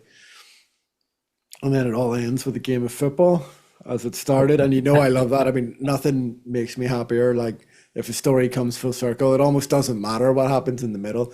If a story comes full circle, I'm in. I love a good closural strategy with it starts with Carrot having the game of football for the gangs, the street gangs at Agmore Park, and then he gets two whole armies to have a game of football at the end. I love it. Nothing makes me happier. I absolutely adored the audacity of Vimes arresting everyone involved. But he Uh, knows, but what's Brilliant. particularly great about it is that he knows that he can't do it, but he knows that Carrot can. Right. He's I, like, I I kind of thought that Vimes was not really thinking through the practicalities of it, just the fact that that was what he wanted to do because that's who Vimes is. yeah, To and hell with a lot of you. This is, I'm the lawman. yeah, and I think, isn't it? I could be wrong. I would maybe need to check the text, but I think Carrot kind of asked him, "Is like, well, should I arrest him?" And he's like, "Yeah. I mean, if anybody can do it, Carrot There's can." there's a line about, yeah, there's a line about them only having 6 cells and one of them is used for keeping coal in. Yeah, yeah, Uh, so yeah, it's a really tense the scene with the negotiating table with the prince and Lord Rust, and then the patrician shows up, and again that's another Western kind of thing where Ahmed and Vimes have the crossbows pointed at them, and the guards looking to do they're considering whether to pull up a sword on Vimes or Ahmed, and like, if you twitch, you'll be dead in a moment. Yeah, that's so Western. yeah. It's a very good standoff. And everything's been built into it in terms of yeah the threat of Ahmed, and we know what Vimes brings to the table. We know what Carrot brings to the table, and we're heavily invested in at least two of those three characters surviving that encounter. So yeah, no, it's a great set piece. I think that again, if I was being hypercritical, just for the sake of it, really, I wonder if I would have liked a bit more resolution than off the back of this because we have all. I mean, all the major players are there. Rust is there, Cadram's there, Ahmed, Vimes, Itinerary are all there. But it's not until we get back to Ankh-Morpork that we kind of discover the full extent of Veterinary's plan. Did you In terms, can you go ahead. remember when you first read this, whether what you thought was going to happen to Veterinary? Was that him going to be overthrown by Lord Rust? No, I mean, I thought it was pretty clear, all the business of them going to visit the island and going underneath the island and stuff. I thought it was pretty clear that he had set the location for the signing as the island because he knew the island wasn't going to be there. Like I thought that was pretty clear cut, and that's not a criticism at all. I think it's supposed to be. Everything we've learned about Veterinary on this little adventure that he's had is telling us that he always knows where the chicken is. Like that's the metaphor, right? Right. So I think, when you apply that to the geopolitical situation, he knows that the chicken of Lehsp is not going to be there when it comes time to sign that treaty. I think that's pretty clear. And again, I think it's supposed to be clear. And I think you don't I mean, I guess it would be hard to write it so that it could all kind of happen in the same sequence. Because by necessity, like the island still needs to be there when they draft the treaty, but not there when they sign it. So that, I suppose, by definition, makes it pretty much impossible for the whole thing to be resolved in a single scene. but just while those stakes are up, just while everybody's in the same room and pointing swords at each other, it would be nice if it could come to a complete resolution. But Wow, you've really given that some thought. I've read this book a lot of times. But I certainly felt a little twinge of emotion working over reason that, possibly this is Veterinary's position, quite unstable. But of course, he has a Machiavellian plan. He has so much of a Machiavellian plan that um, Russ doesn't see it coming. Nobody sees it coming, really, unless you've read the book before several yeah, times, like you have. well, yeah, and these are the, I mean, even on a first reading, these are the kind of things that I tend to obsess over as well, I suppose. Um, on this reading, I mean, that would have been my feeling certainly on previous readings. That like I love a nice, neat resolution, and I love it when the stakes can be sustained right the way through a finale as well. But that's kind of the screenwriter in me, probably, rather than like the prose reader. And I really should stop, criticizing novels through that lens. And on retrospect of this reading, actually, like the politics of it, when he does have to go back and and they kind of come back as villains almost, as cowards, that they surrendered, and how that is spun politically by Rust, that feels a little bit more pointed maybe now under the current kind of political climate, the cynicism of that. I feel like we're in much more cynical political times now, and that resonates with me, I suppose, maybe in a way that it wouldn't have previously.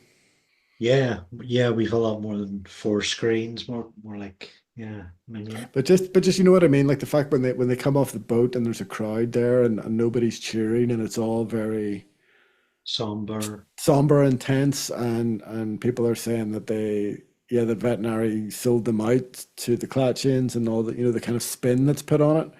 It's the sort of spin that would be put on political events on social media these days. A narrative would be very quickly formed and repeated and spread. Right. So Yeah, I can see where, I mean, we're used to talking of Ankh-Morpork as a city rather than a city state, maybe rather than a continent of its own. yeah, this is Just we're probably invited to think about it that way for the first time properly in this book. Yeah, it's like a city state that had an empire and stuff like that. We've never really had to consider that before. Yeah, and I think I love the multiple endings we get here, and I think the first of those, Veterinary's maneuvers over Lord Rust, really do sell it on a city level, but Mhm. yeah, okay, maybe not a nation state one. Yeah, I think it's not an exact square peg in a square hole just because of, we're halfway through the entire series here. We're on book 21, and to put Ankh Morpork in this position where, he wants to tell political this allegory for geopolitics, but obviously the characters that he wants to tell that story about are centered in Ankh-Morpork. So for the purposes of this story, Ankh-Morpork has to be a country essentially rather than a city, and I think it mostly works. There's a bit of hand waving that like we never get enough details really to totally disprove that would be possible. We've heard a lot of times that the city doesn't fight invaders, it welcomes them in and sells them things, Yeah. So if it's never been sacked before, if it's quite rich, maybe it stands to reason that they had an empire of their own one day. They certainly have influence on a geopolitical scale. So I think it's kind of just about all right, isn't it? And it's worth it because, I mean, it's such a cracking story that, like, if that's the hand that needs to be waved, then we should wave it all day long. I mentioned earlier that we've had this incidence of veterinary jerking vibes around has really caused me some gut problems. Yeah.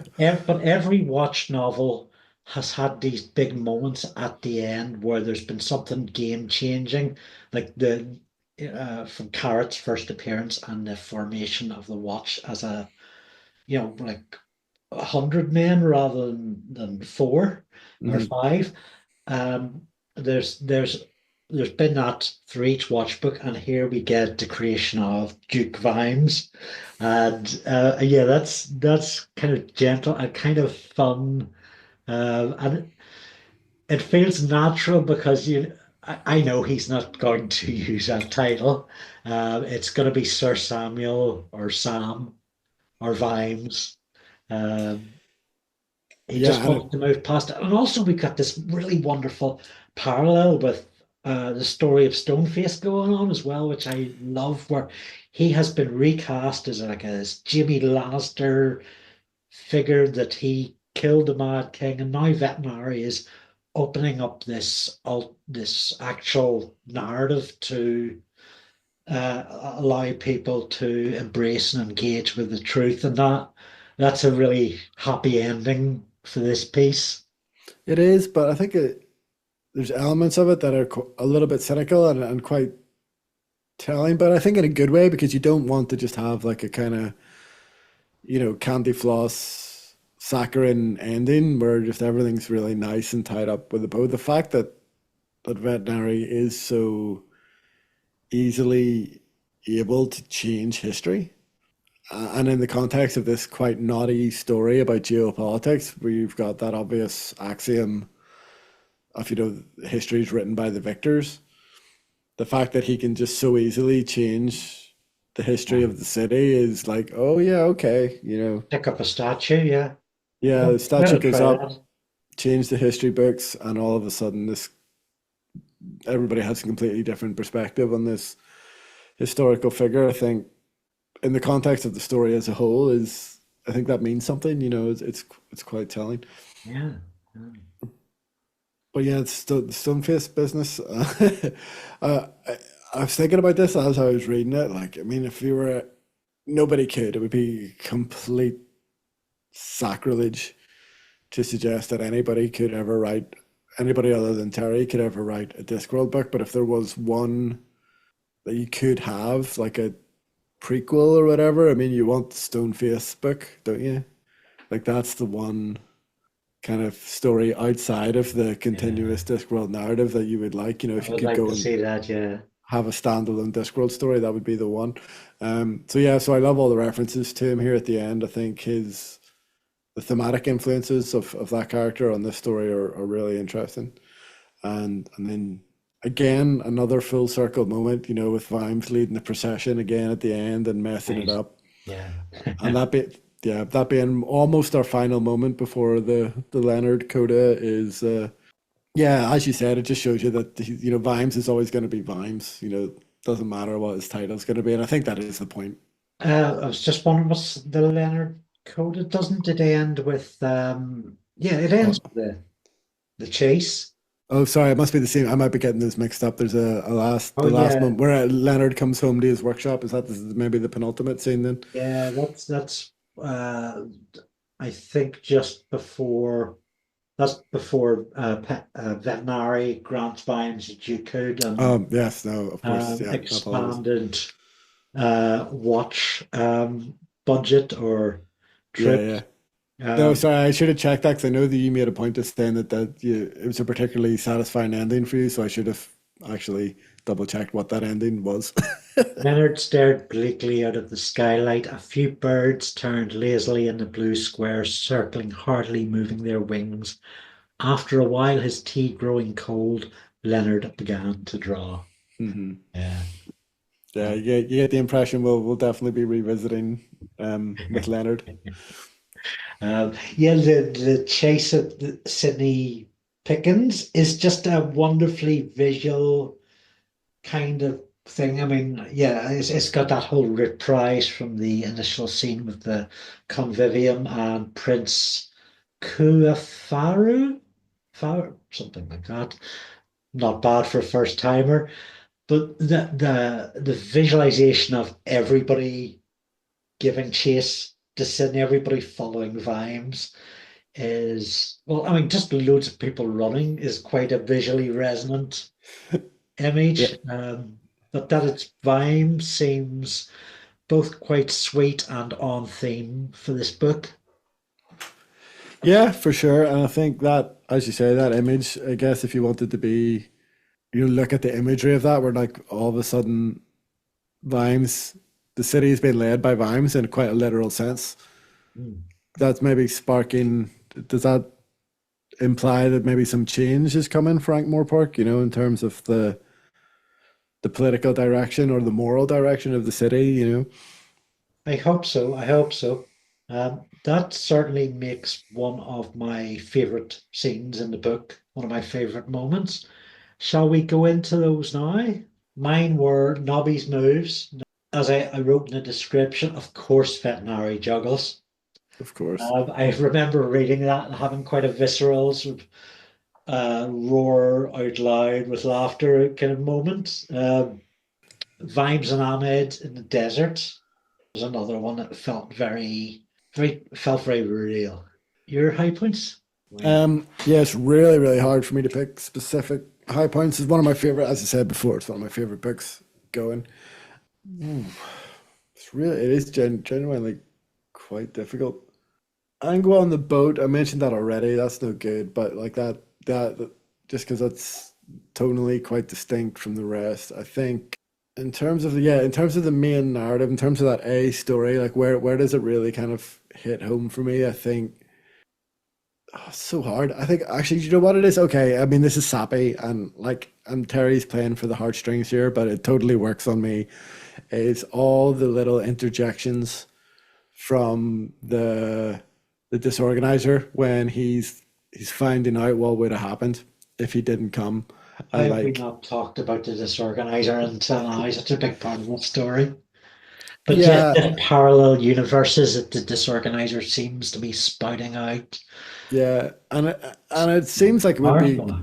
quite a bizarre story device, except that if you're reading along with the series, it's this idea of like the trousers of time and stuff like Right. that. It's been hinted at a bunch, so like feels totally natural for this to happen in a Discworld story, and it lends a lot of weight to the character's decisions in the second half of the story. So when he starts hearing that like the invasion would have happened here, Dorfel would have died here, Cheery would have died here, and then when they all survive at the end, and you get to read what that means to Vimes that he saved them all. I think that's quite huge, and it's a really unique kind of way of portraying that kind of character motivation and that particular part of his arc.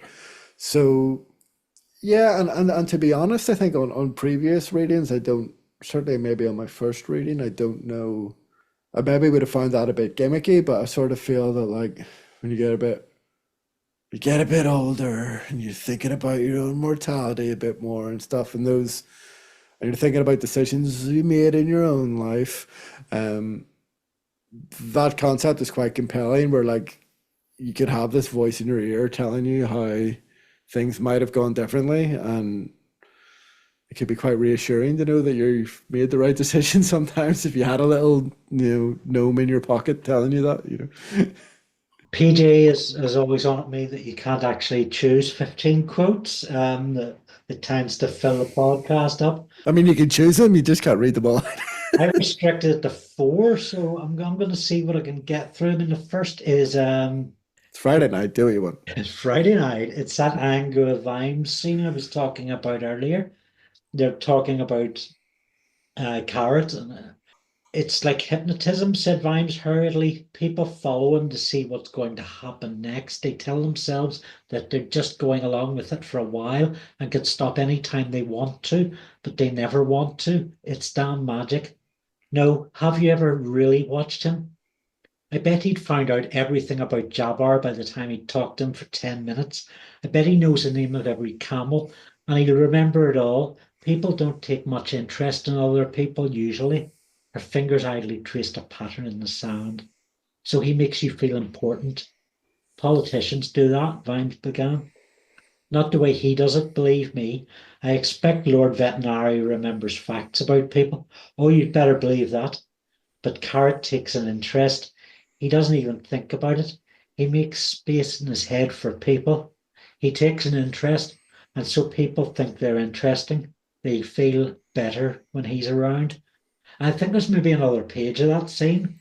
Um, Yeah, yeah, yeah. And it's a Explores really, that what that interest means. yeah, what is amazing actually about that whole quote, and as you say, I think it kind of goes on as well, is that like I'm pretty sure Terry knew that that's who Cara was from the very first line that he wrote about him. The very first line of his very first letter home, which is I think the first exposure we have to Cara, and it's quite a big idea, and I think it's based on quite a lot of different things. Because like I could talk about this endlessly. Yeah, you've put this quite long quote in, and it's one that I really like and I'm really interested in. Just this idea that on the surface level, that he's interested in people, and they say that that's what politicians do, and there's a trope UK listeners will be aware of, where if you're ever in a position to get a visit from royalty, from the late Queen or from Prince or from King Charles or whoever, like that's what they do. They go, oh, and what do you do?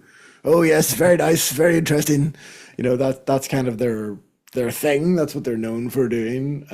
Is pretending essentially to show an interest in people. That's what royalty do. But Carrot does it for real. Right. Yeah.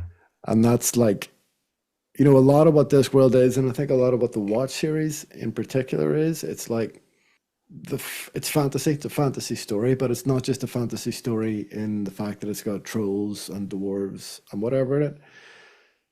It's our fantasy, or it's Terry's fantasy of what a king should be. A king should show interest for real.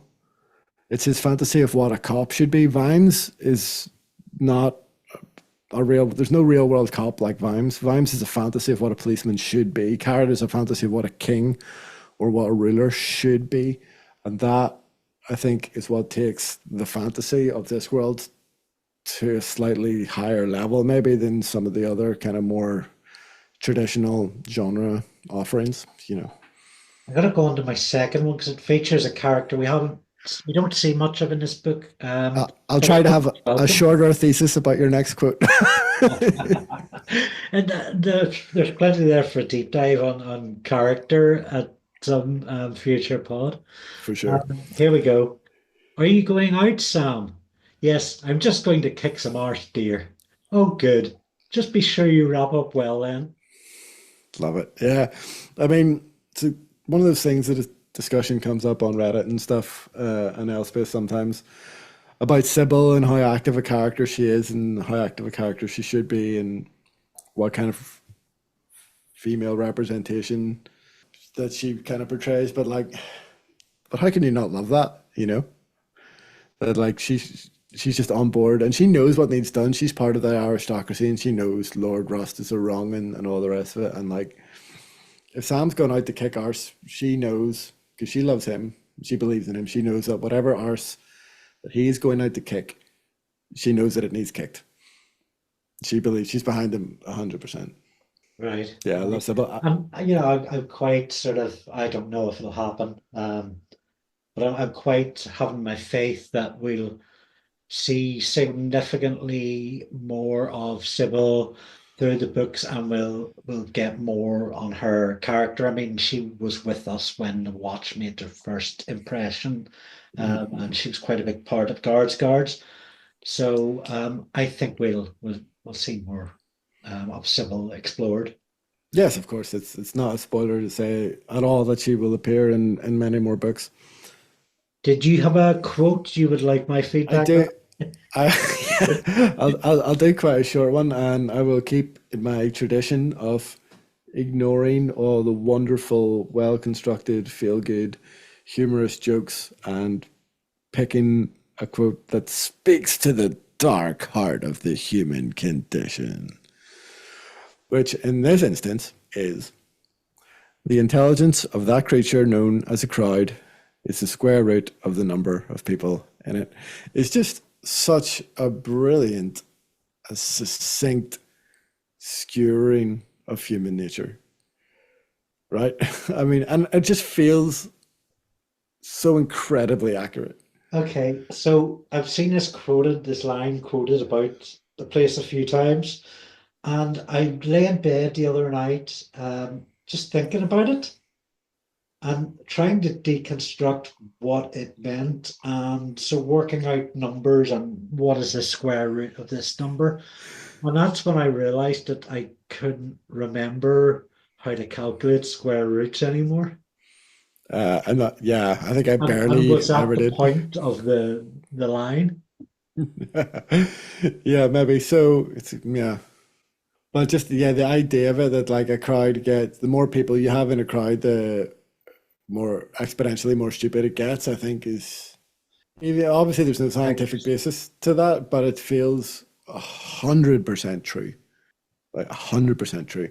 So yeah, behind everything else, behind all the big ideas and the funny characters and the great jokes, I mean, those, it's just those like almost casually profound observances of human nature. Like that's what makes these books special. I say it every time. Every time I find one of these quotes, and I think I find one pretty much in every book, I'm like, yep, this is what it's all about. yeah, a lot of people do have a fondness for that one, right?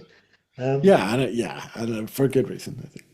I've got Any I've more? got Any more for any more? I've got two more. Oh, let's do it. Let's trot them out. History was full of the bones of good men who'd followed bad orders in the hope that they could soften the blow. Oh yes, there were worse things they could do, but most of them began right where they started to follow bad orders. Yeah, slippery Yeah, moral slopes. And, it's in a similar vein, yeah, and I think again, just with the current state of the world and everything, timely for sure. and this actually speaks to a particular scene. Attacking a dangerous enemy who isn't there is one of the more attractive forms of warfare. And so we've got this whole scene in the desert at night where they decide to approach this attacking tribe, and the attacking, I mean, Terry doesn't be overt in saying it, but essentially the idea is that the attacking tribe are attacking each other because they know there's somebody else out there, but they can't see. And I mean, this I'm going to read this line again. Damn it, it's my podcast. Go Attacking on. a dangerous enemy who isn't there is one of the more attractive forms of warfare. I mean, how many times have we seen this in propaganda, in demonization, that people are turned against one another, right? Just by fantasy, by this sort of dark creativity, Hmm. um, where we are convinced to fight on some bullshit. Yeah, I hadn't really thought about it that way. I sort of took the literal reading of that quote, I suppose, which was that the Klatchian army were kind of patting themselves on the back because the dregs weren't there, like they literally weren't there, so they didn't have to fight them. But I think there's, yeah, the kind of the less literal way of reading it is very, it's thematically consistent with the rest of the themes. Yeah, interesting. That's a lot of quotes. Right, let's wrap it up. We want to thank Ian Lawler, who hosts the Zoom bill, or a substantial part of it, to make this podcast, and all my patrons who stop me going insane.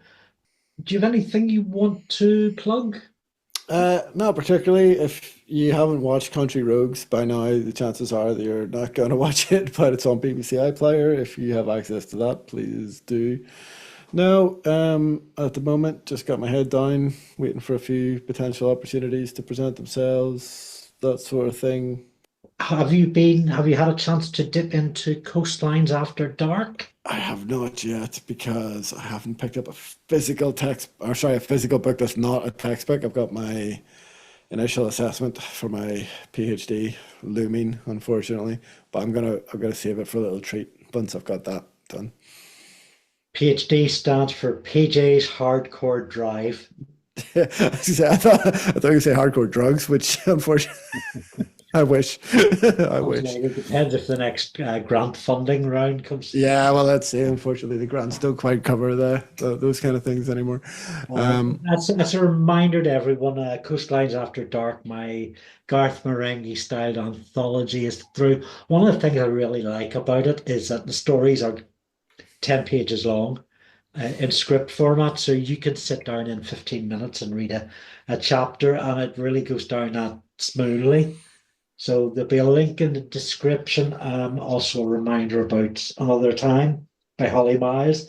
Again, link in description. It's available from print now and pre-order and digital. Within a couple of days, that'll be released. awesome. Yeah, that's great. And hopefully, if you do get a chance to attend the launch party, we will see you there. Yes, yes. Come talk to us on Blue Sky and on Facebook at Discord GNU. I'm always really grateful for chat over there. Um, the more you chat to me over there, the more I'll check in and interact. And I'm kind of at the space now, aren't I, where I'm over half the spoilers, right? And I'm much more laid back. So yeah, let's do this thing. Yeah, it's great. I guess psychologically, you feel that you can kind of more actively engage in the discourse. You can get more actively involved in the fandom, I guess, at this point. Yeah, I've peeked in on a good share of Reddit threads over the last while. Yeah. Good stuff. Yeah, I noticed there was a few things came up. I'm on Reddit way too much, especially considering the amount of studying and research I'm supposed to actually be doing. But yeah, it was nice to see a couple of things came up during the week about Discworld, or about Discworld, obviously on the Discworld subreddit. The real life islands that popped up was one. I will maybe leave us with one particularly good trivia tidbit that came up on the Reddit Discworld. I'll give credit to user Fish Beholder for discovering the first reference to Lehsp in Discworld. Predates Jingo by quite a number of books. Do you want to hazard a guess which book it first appeared in? Oh, I kind of want to say sorcery, but do I want to say the color of magic? Oh, both good guesses. Sorcery would have been a particularly good guess. The answer is Mort. Wow. I know. That was Again, actually my first guess in my head, but I didn't I know I really. was gonna say that's one of the ones that we usually talk about, but I'm actually not sure what the context is because Fish Beholders just posted the quote. This seemed healthy enough to Mort. Oh right, he said, a pint of scumble. He reached into his pocket and withdrew the bag of gold that death had given him. It was still quite full. In the sudden hush of the inn, the faint clink of the coins sounded like the legendary brass gongs of Lehsp, which can be heard far out to sea on stormy nights as the currents stir them in their drowned towers 300 fathoms below. So it's a sunken island. I mean, he's referring to it as a sunken island in Mort. So, I mean, in the face of that, of a mind that can contain that much story over that many books, a world so well realized, I mean, what hope the lowly writers like us have against that? Make time for your morning pages, people, and keep Oh, writing. We'll have a round of applause for Fish Beholder. cheers to that. Well Yeah, done. well done. Thank you for joining us again.